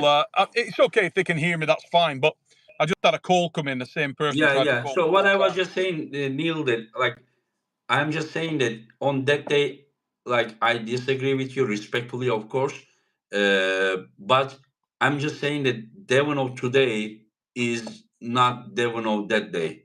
I Hmm. believe that Devon today, after stem cells, Devon didn't have one therapy like you and Yeah. I. The guy had like 10 times, maybe 15 times, and so I believe that the guy is not the same guy. So right now we have Devon that is most experienced, most knowledgeable of his career, with almost with the health of when he was young. So this together is very dangerous mix, you know. So And I think also that another element that's important there from yeah, both men, just to sort of build on what I was going to say earlier. The other factor here is um, both men learned a little. They a learned a lot. little from the experience that they had, the little bit that they had while they were over in Dubai, and then from the experience that both men have had at the table since. So here's a question for everybody in the chat, for everybody who's a fan, for everybody at home. Here's a question, okay? If the match in Dubai was as easy and as one-sided as some people think it was, why is LEVAN Saganashvili trained as hard as he is? Because LEVAN is a very, very intelligent arm wrestler, and he knows the threat that is by Devon. One of the things that people maybe don't appreciate about LEVAN is this: he is probably the highest level of arm wrestling that we've seen, not just because he's very, very strong, but because he's also technically articulate. He can do a great deal of things. He can pull very well in a number of ways. And that is why I reinforce what I said earlier. The match has never really happened yet. And LEVAN knows that. And Devon knows that. They know that they haven't seen the full threat represented by their opponent. They've seen a snapshot of that full threat. That's all they've seen. Now, what excites me about Istanbul is that, in my opinion, East versus West 12 will represent the first time these guys have really met with a much deeper understanding of what they're going to be facing, a much better opportunity to have prepared for what they are about to face. And that makes it so much more of a fascinating match. Um, I always smile when I hear people talking about the sport and some of the opinions there where they see what I call the veneer of arm wrestling. They see the upper layer of the sport, but they don't think or consider more deeply the other elements in play. And I can't help but do that.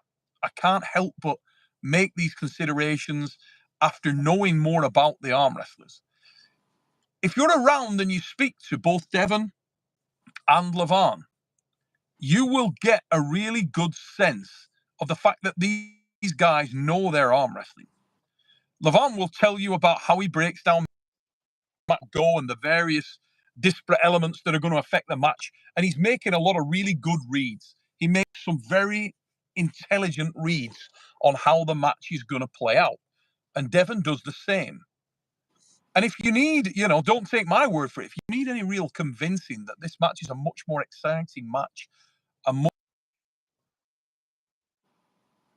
a match worth anticipating more than it's ever been, then judge it on the comments of and the demeanor of Devon and LEVAN. LEVAN is coming into this thing with a much better understanding of exactly where Devon is at. And Devon is coming in with a much better understanding. We've seen guys like Ms. Gasparini show some chinks in the armor. Show that there may be an opportunity.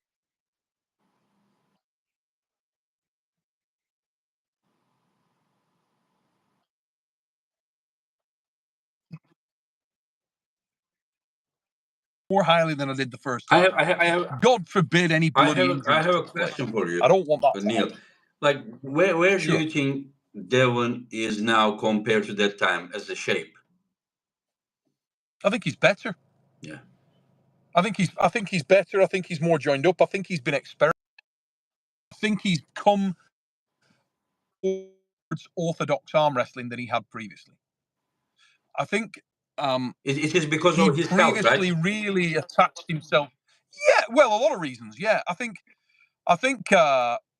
his health and also the fact that he's had some realizations.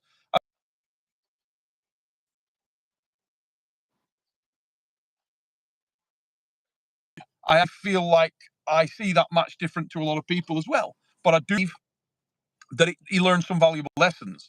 And Devon is not a proud man in that respect at all. He's completely open to victory and defeat.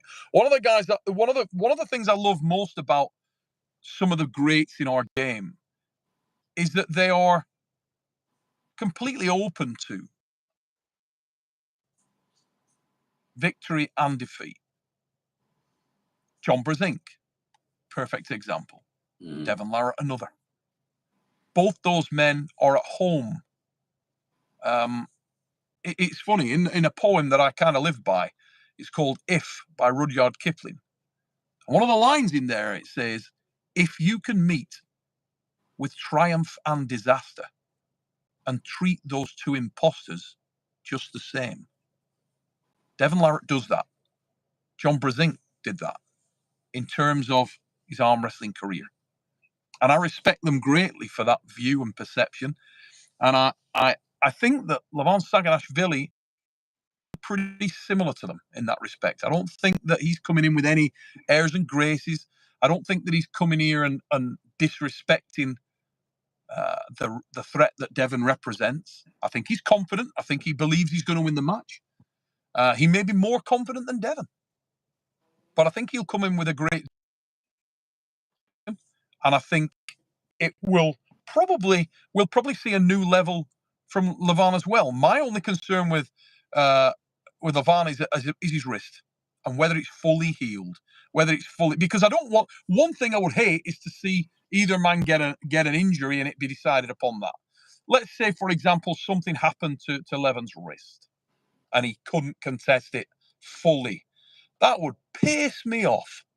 I would be gutted by that. I'd hate to see that. I want both guys able to bring their very best. That's what I really want. And I'm sure everybody feels the same, I asked to Devon, about the pronation lift he does. I said, like, what was your lift before you pull against Levan? He told me 135 pounds. And he said he had 155 pounds, I think, against or 656 or 55 against Dennis, and now he did 160. So 135, 20% is 27 pounds, which is 162 pounds. So whenever he does 162 pounds, he will be actually like lifting 20% more, 20% more than last time he pulled against Levan. So I told him, are you planning to do like heavier and heavier, heavier? And most likely he won't be doing heavier, even if he can, but he will probably be start doing it with narrower angle instead of whenever he's pulling, he gets a little bit stretched like this. So I think this time, I think he will be focusing on doing it with a narrower angle and probably easier. I mean, this is what I understood from our conversation. Maybe I'm wrong. So it just means that the guy is just 20% stronger in his unique training And styles. ironically, mate, I don't believe that's a very important element within the match, but it is just an element. I don't believe that this match is going to be won and lost by monodirectional arm wrestling and monodirectional thinking or approach. And I believe that both LEVAN and DEVON know that. I think both guys are going to come.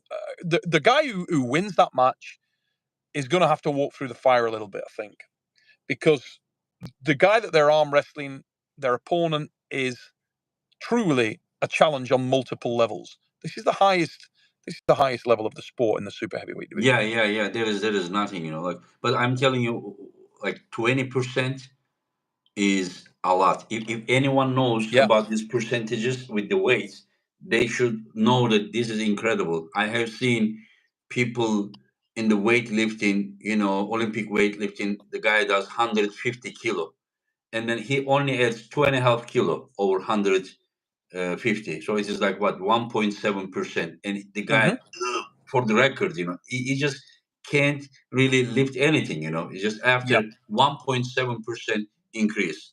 So now we're talking about from 2022 June till what's now March 2024. 20% increase is just mind blowing. So let's I'm break not that saying down that. a moment, right? What's Let's that? think about that. Let's think about that. So let's say that DEVON is able to make that stick, is able to make that 20% difference genuinely manifest itself in the match, right? Mm-hmm. And on the other side of the consideration spectrum, let's say that LEVAN's wrist is not perfect over the duration. Some frailties in there. Suddenly, the balance of the match, the dynamic of the match is turned on its head. It's completely different from last time out. And that's the beauty of combat sport and sport in general. There are a myriad of factors that need to be considered. And the closer you can get to understanding those in depth, the better. I'm fascinated. And I have been fascinated by this sport since I was a puppy.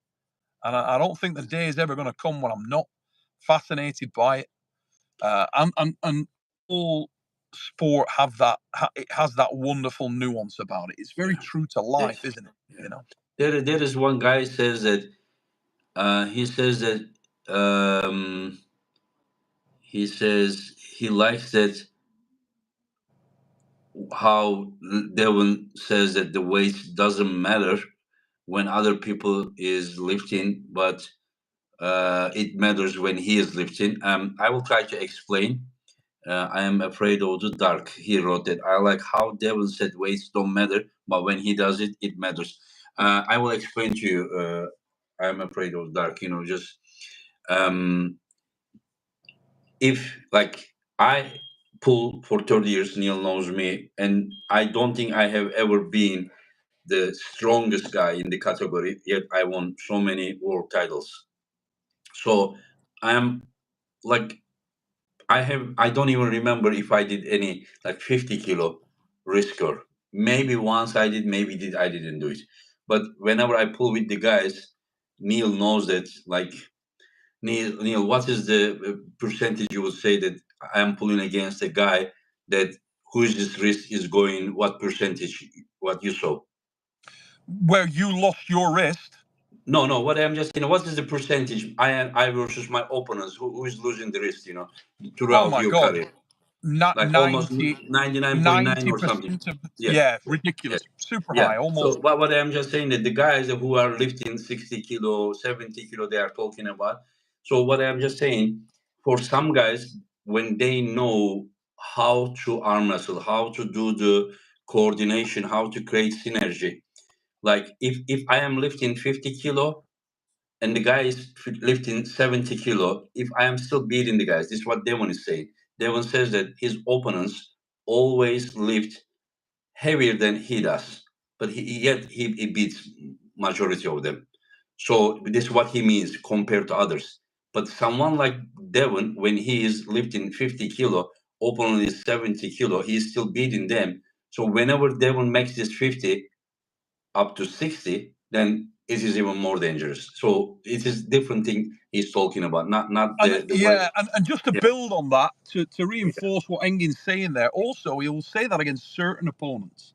And what he means by that is if he's breaking down all the elements of that opponent and all the threat that is represented by that specific opponent, it may be that he has seen something, an area of weakness that he can exploit that's going to make his opponent's strength irrelevant, because he's going to be able to neutralize that very easily because of 3 or 4 areas of his opponent's game that are weak, and that he's got a lot of options, a lot of tools that he can draw upon to neutralize that strength.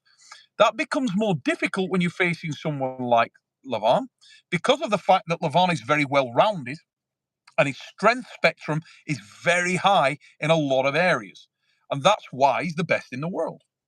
And so there, it does come down to fine margins. And I actually don't believe this match is going to be decided, as I said a moment ago, by static strength. I think it's going to be decided by anything but that. I think it's about the mental dynamic and the physical dynamic and the package that each athlete is able to bring to the table. Never more so, because of the fact that this is such a big match. It's a legacy match for both men. yeah, it's very It's a important. That's very defining match, important. Yeah, massive. yeah, Now that yeah, introduces the pressure dynamic over and above what most men have ever experienced. And that is hugely important here. There's a level of expectation with both men. If you look at LEVAN, he comes into this match with, the hopes and dreams of a nation, the pride of a nation on his shoulders.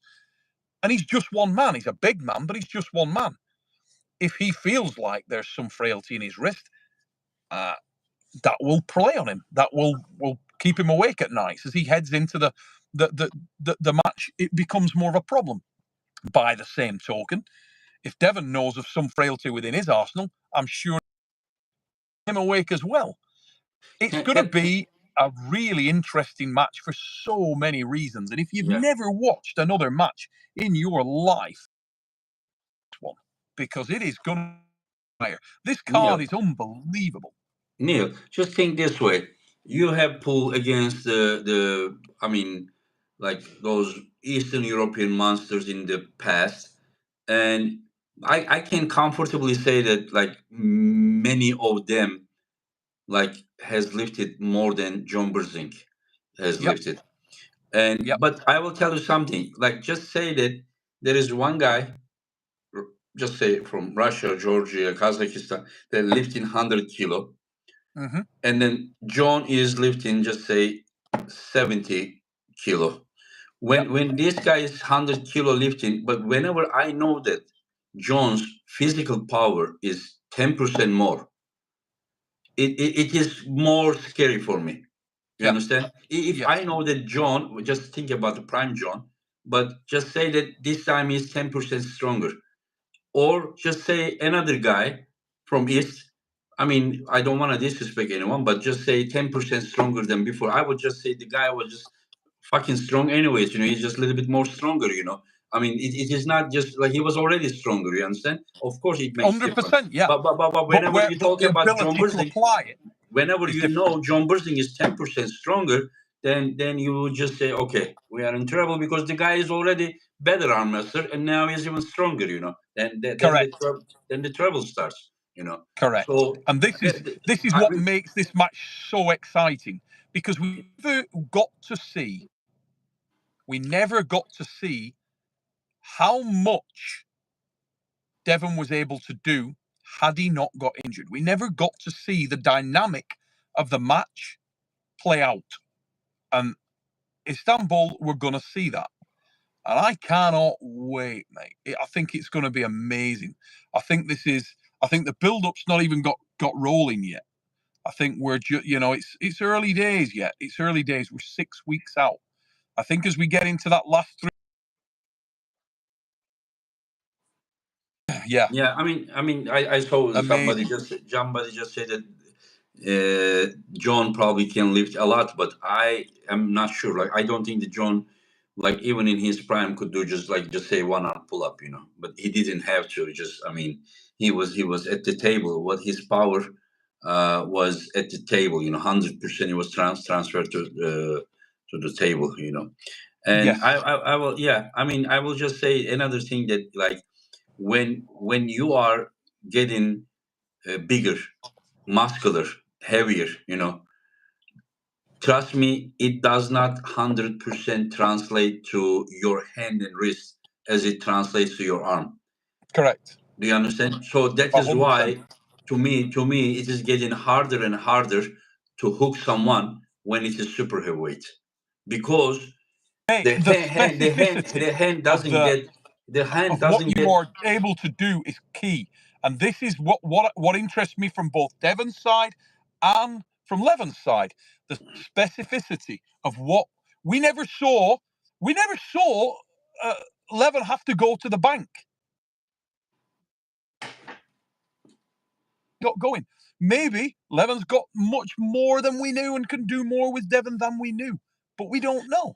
We No, simply don't what know. I just say is a little bit different. I'm just saying that, like, when somebody is 80 kilo, he gains weight to 100 kilo, you will see so much difference with the uh, big muscle groups. Do you Yes. understand? Like his Yeah. bicep, arm, but it is not going to translate the hand as much as it translates the arm power, as much as Correct. it translates to back power, or chest power. So that is why when you go super heavyweight category, it is getting harder and harder to hook someone, because their Hmm. back pressure is incredible. You understand? The arm strength Listen, is I incredible. And, want to and, and, and set just set 1 second, let me set finish. that going, right? Set that What? going in the chat now. So let's think about this. Say you've got two types of puller. Okay. One of the things I always use to describe this scenario. Let's say you've got a battleship, and the battleship is parked in the bay. It's out in the bay, and it's basically 500 yards offshore. And on the shore, there's a sniper hiding behind a little wall. Now, the battleship has got that gigantic gun trained on the sniper. That huge gun is there. But the sniper has the guy that's about to fire the gun in his crosshairs. Who's more dangerous? The answer to the question is neither. They're equally dangerous. Because if the sniper can hit the guy who's about to fire the big gun before he fires it, the big gun is ineffective. If he gets shot in the head before he pulls the trigger on the big gun, it's ineffective. By the same token, Hmm. stick and get the shell off, then the sniper's history. Yeah. Let Both me. Yeah. carry an Yeah. equivalent threat. Let me finish what I was trying to say. That whenever I said that the arm strength is more and more, what I'm just saying, Levan, when he is 200 kilo or 150 kilo, there are some difference with the muscle power. Hand and wrist doesn't. So what I just say, when Devon is, some of the guys said that he was lifting 150 pounds when he pulled against Levan first time. Even just say this 150. If this guy can reach to 165, it is still 10%, and 10% is incredible. So what I just try to say that from that time to this time, I don't think that, like, where Devon is hitting is Levan's hand. Even if he is applying 10%, or if he's, as he told me, it is 20% now more, then it is so much pressure on the hand. You understand? I don't Mm. think that, like, the hand can improve that much. I can guarantee you that Levan's hand will not be improving 10 or 20% from since the last match. I'm sure it is still the strongest wrist. I can say, How is but his but but wrist but, hanging? but, Have you but spoken to him about that? no, I mean, I think he's okay. He's okay. Everything is okay. But what I just say that, like, his hand wrist will probably be the same, while there will be 10 or 20% more pressure on that hand. And Oh yeah. now, and another thing that I would like to say, at the king of the table, they started directly in the strap. So there are two scenarios, because in Istanbul the match will start without strap, but Yep. Levan it is very hard to get out of his hands and go strap. Yes. As you saw, Dave Chappie couldn't do it even one round, but Laletin was able to do it. Hermes was able to do every round.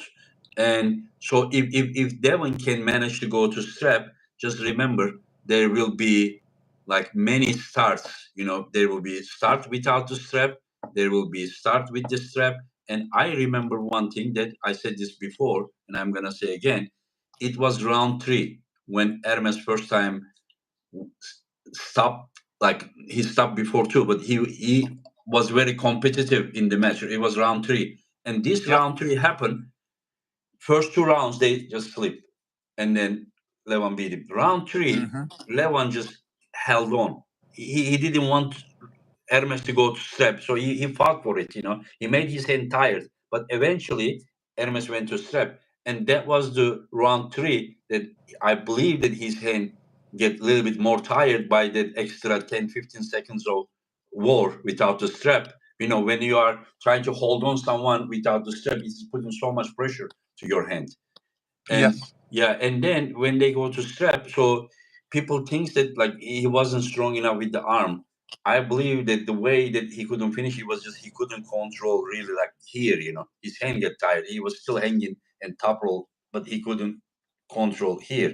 So what I just say now, they are gonna start without the strap, and if Devon manages to go to strap, and there will be some starts before the strap. So this is going to make the endurance factor, even more effective. So that match can happen anything. Whenever last time I said this, the Hermes match, people said, "Don't you see Hermes's bicep? Don't you see how strong he is?" Yes, Hermes is very strong, but the key point was not the Hermes's bicep or the weight that he is lifting. It was all about right here, the hand. This. Once you get like I said this, if Levan's wrist like this, Levan is going to kill Devon. If Levan's wrist is like this, then things may be over for him. This and this, like 1 centimeter here. I don't know if you can see me. You know, Yeah. Yeah. I can yeah, see you yeah, clear as yeah, a bell, yeah, mate. yeah. And so the things is just like all about that. The wrist is going like here or here. So what do you think? Fine margins, Engin. It's fine margins, and there's an enormous amount of variables in this match. In fact, we should do this again because I'm gonna have to run in a minute. But we should do this again and concentrate on the variables. Just come in and break down this match, and we can do that nearer to the time. You know, um, Mhm. nearer to the time we can come on and break down this in a great deal more detail and talk about that. But I'd like to get out there a lot of these points that people need to consider and need to understand. This is not the match that happened before. This is an entirely different set of criteria for so many reasons. This is an entirely different thing. Um, it's a huge arm wrestling match, possibly the Yeah. biggest of all time. Yes, yes, it is for sure. There is a super chat, and we can finish. Britain Watkins, if Devon beats Levan, and then defends the super heavyweight title against another couple of guys, how close will he be to John in your mind? Love you guys. Thank you very much, my friend, for your support. What do you think, Neil? So he said, if Devon beats Levan and then defends the super heavyweight title Just against say that another he couple beats of him. guys, He beats him. He beats Lev, and then just say that he beat Gennady, and then he beat Morozov, and then he beat just say Laletin, and then it means that pretty much everything. And yeah, then how close will he be the to thing John? for me with Brzezinski is why John is the greatest arm wrestler of all time and why he's perceived as the greatest arm wrestler of all time is the longevity Yeah, that of John being at the top. imparts within it. The Yeah. amount of time he did it, and also factors that it's hard to ask Devon to emulate because he can. Devon is a natural giant. He's a very big arm wrestler, very, very big man, huge frame, tailor made for the job. They're all now Mhm. with John. He was beating some of the bigger men from a very small base. I remember watching in person John Brzezinski pulling Richard Lupkus, who was an Maximum, absolute maximum 90 titan. kilo, maximum 90 kilo he was. Correct. I think he was actually about 87, 88 kilos Yeah, on the day. Now, yeah, that's incredible, isn't it? You yeah. know, incredible. Now, those are things that are hard for Devon to emulate. What I would say is this. I believe if you look at the highest level of John and the highest level of Devon, they never met on that day. They never met on that day, and they never can. So drawing opinions and conclusions around who is the best from those two men is one of those engaging arguments that'll be still rolling long after they throw dirt on me. Yeah, You but know, being the strongest ever, like just say that to me, my opinion, 125 kilo best of Devon, my opinion would probably beat best of John. But could 100 kilo Devon beat 100 kilo John, best of John? No. But mate, what? I actually would go further than that. Certain that the best of Devon would beat the best of John. Yeah, Certain yeah. of that. No, this is what I exactly said. But I'm just saying the best of John in his prime was about 100, 105 kilo. But best of Devon was 120, 25 kilo. So what I'm Yeah. just saying that, but when you compare them pound for pound, also just consider that, as you said, 88, 90 kilo John, I mean, he probably John still is the guy that has been the best in the world in absolute category more years than anyone in the history because the guy has been pulling for 40 years and he was amongst the best in 80s, amongst the best in 90s, amongst the best in 2000s. After 2000, no. I mean, I'm talking about absolute category, unlimited weight category. But just remember, like, just think about the history. You and I, we both think, including today. Today, I think that it is the highest level of arm wrestling. But just think about this. 88, 90 kilo guy from today, do you think they can beat Richard Lapkus? Do you think can beat Gary Goodrich? Do you think they can pull against like Clive Dean or best of Ferit Osmanlı or Pushkar or all those guys? Do you think that anyone from today, 90 kilo, like can do anything? Like couldn't even move 1 centimeter, Gary Goodrich. Gary Goodrich would Or probably or or let's or look at it another Clive way, Dean. Engin. Or Clive Dean. Like you cannot 90 kilo guys, not forget about 90 kilo guys, 100 kilo guys cannot book today's best of 100 kilo guy cannot even move Clive Dean, cannot even move Richard Lapkus, cannot even move Gary Goodrich, cannot have. Can you imagine that a 100 kilo guy from today is having that match with Alan Karaev in 1998 Golden Bear? You really believe that there is anybody? After Nobody. he had a screaming war with Erekli Gürkiani. Yeah, You know, yeah, so yeah. so let's get real. And also look at it another way. All right, only a matter of a year ago, we saw John Brzenk full of a cold.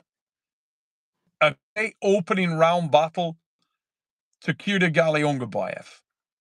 Also, Defeat Irakli as well. some of today's, I Yeah, think he would have beaten Irakli with gas in effect when he's not focused and approaching 60 years old.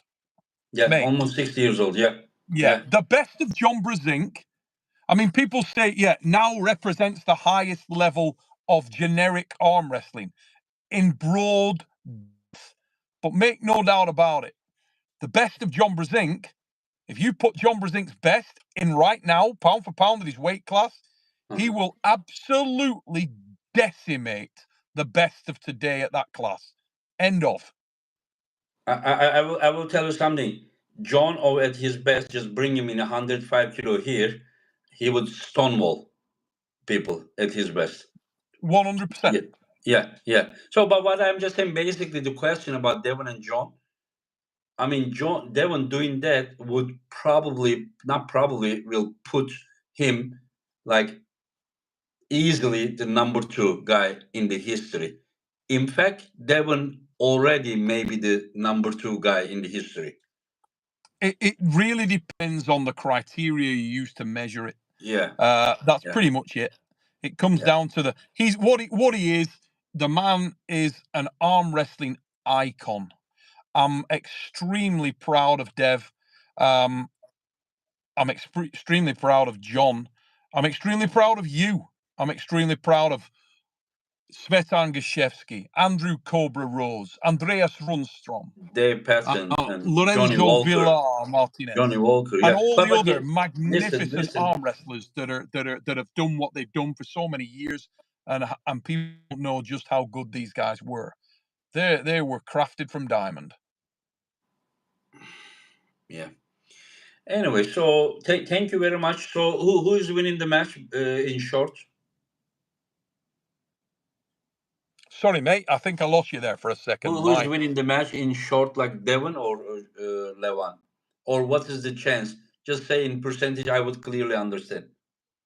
I believe that the percentage opportunity for the match is in favor of LEVAN Saganashvili, 55-45. That's what I genuinely believe. It's I because of think that horsepower, right? The horsepower, the no, raw not power. just horsepower. I believe the complete nature of him and the threat early.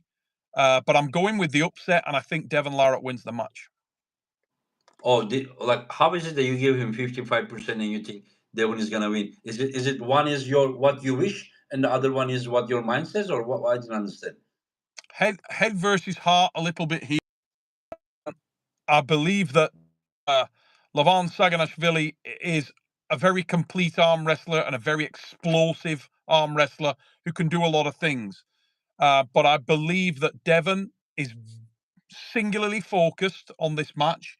I believe that he has got the ability to get the brakes on at some point, and I believe once he can make it stick, the endurance opportunity is there for him. And I believe that Devon has moved a little bit more towards orthodox arm wrestling than he did before. And I believe that makes it a much more exciting prospect and gives him an opportunity to get the brakes on earlier. And if he can get a similar situation to play out to what we've seen from the match that we saw Hermes in with LEVAN, then he would have a fabulous opportunity to win. What I'm interested in and why I still give a slight edge to LEVAN is because we didn't see what adjustments LEVAN Saganashvili can make. And I do believe he'll come in with a tremendous amount of confidence because he's already got one win under his belt. But as I say, I'm going with Devon for the win. I believe that if you're going head versus heart, LEVAN is the favourite on paper. Sometimes things don't go as they. My ideal wish for the match is that this is a really close match and it's a match the fans get to see and enjoy more than once. I get the feeling like if Devon wins this match, that may happen because Devon's a complete psychopath and would probably throw himself into the breach again. I believe that LEVAN Saganashvili is a very, very complete arm wrestler and a very, very proud arm wrestler. Yeah. And I'm very interested to see how he reacts to a loss if he was to take one. If he was to take one, I'd be interested to see how he goes. I will tell you one thing for sure. If Levan didn't have that Hermes match, or if the Hermes match wasn't 4-2, but it was 6-0, just full domination. Yeah. And if Levan didn't have the injury and he was not as hungry as he is now, I kind of think that Devon's chance today would be higher. But after that Hermes experience, a lot of people just attack him, you understand, Levan, about his endurance, which I disagree. If you are beating someone for rounds, which is enough to win, it means that you have enough of endurance. It means that you win in 4 rounds. If 1, 2, 3, 4 rounds beating someone if it is not enough of endurance, but just winning the unnecessary rounds is the endurance. I mean, I don't buy this. But what I'm just Angie, saying that listen, we people need another people really show. what? We need another show, mate. We can't because Yeah. I've got to leave this, and I Okay. am pissed off Okay. that I do because we got to do this again. We got to Yeah. do it again because it deserves it. And because we haven't even scratched the I surface think of this, we should talk only about this match, another program, just and then yeah. maybe with two guests like John, and then one about another, you know. I'd like Then to have one more of these where it's me and you as well, if we can. Maybe we do okay, it on yeah, the yeah, fix yeah, one week. yeah. Maybe we do it on the fix one week where we just discuss this, and then off the back of it, then we invite guys on to comment on what we said. But I believe we're scratching the surface of this thing in terms of the complexity, mate. I really do. And there's Yeah. some stuff Well, coming up and just that will trigger if you just give conversation. me, if you just give me 30 seconds only, I'm just saying that right now, Levan is angry. Levan is thirsty. You understand? Levan is angry Yes, he's because proud. some people made fun with him. It doesn't matter if it is Devon or someone else. He's just coming to really eat someone. You understand? And To so, show what he could have done and to take away doubt. You know what I said earlier on in terms of people will think because because Devon is pretty much my closest friend in the game. In that respect, they're going to think, oh yeah, Neil's just biased and he's saying, that Devon's going to win. Listen, I said earlier on that I give LEVAN the credit that we didn't see the match happen from his perspective either. That is why I don't believe this match has ever really happened.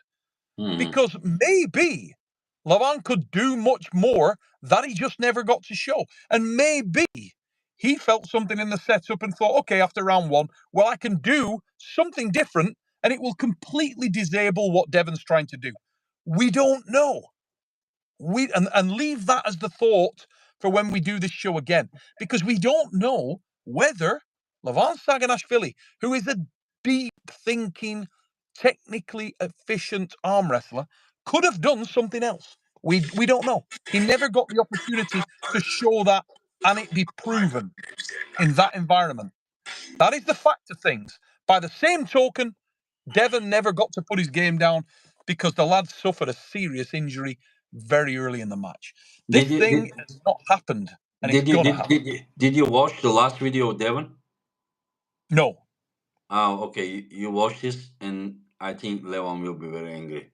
Okay. What what Anyways, what what is it? What is it called? same thing, only harder. Same thing, only harder. And what's It is only like 1 minute and 22 seconds video. Uh, okay? Is it a piss take video or is this a technical video? Oh my god! It's a gay video. Okay. the massage video, but he sounded like uh So he's the okay. So it's a wind up video. Okay, I get it. yeah He's trying he to play on that. Yeah, I get it. yeah, he will see the guy is just he knows how to touch people's nerves, you know. That's Yeah. why I So it would never begins. want to, like, even if I was big, I wouldn't want to pull against that guy. He would really make me angry, you know. Anyways, thank Yep. you very much, Neil. I don't want to hold you more, and just and keep in touch, my friends. Thanks, And brother. thank you very, very much. And I can't wait to see you in Istanbul. And this event can be that big, but if it is not announced and wasn't like commentating by Neil Pickup, it wouldn't be the same event. Trust me, my Thank you, friend. mate. Yeah, I am honoured that I'm yeah. getting a chance. I think It the is not cards. chance. It is not your chance, my friend. It is our chance. Thank you very much. Fantastic. Thank you to everybody who's tuned into the show tonight, guys. If you're Yeah. not subscribed to Engin's channel, get Yeah, it subbed no, and show no. this guy some love. Go to Neil's channel, Arm Wars and Neil Pickup. Please go subscribe there. The guy, without mentioning Neil, you cannot write arm wrestling history. Take care, Neil. Take it easy, brother. All the best, guys. All the best to you and your families. Bye bye.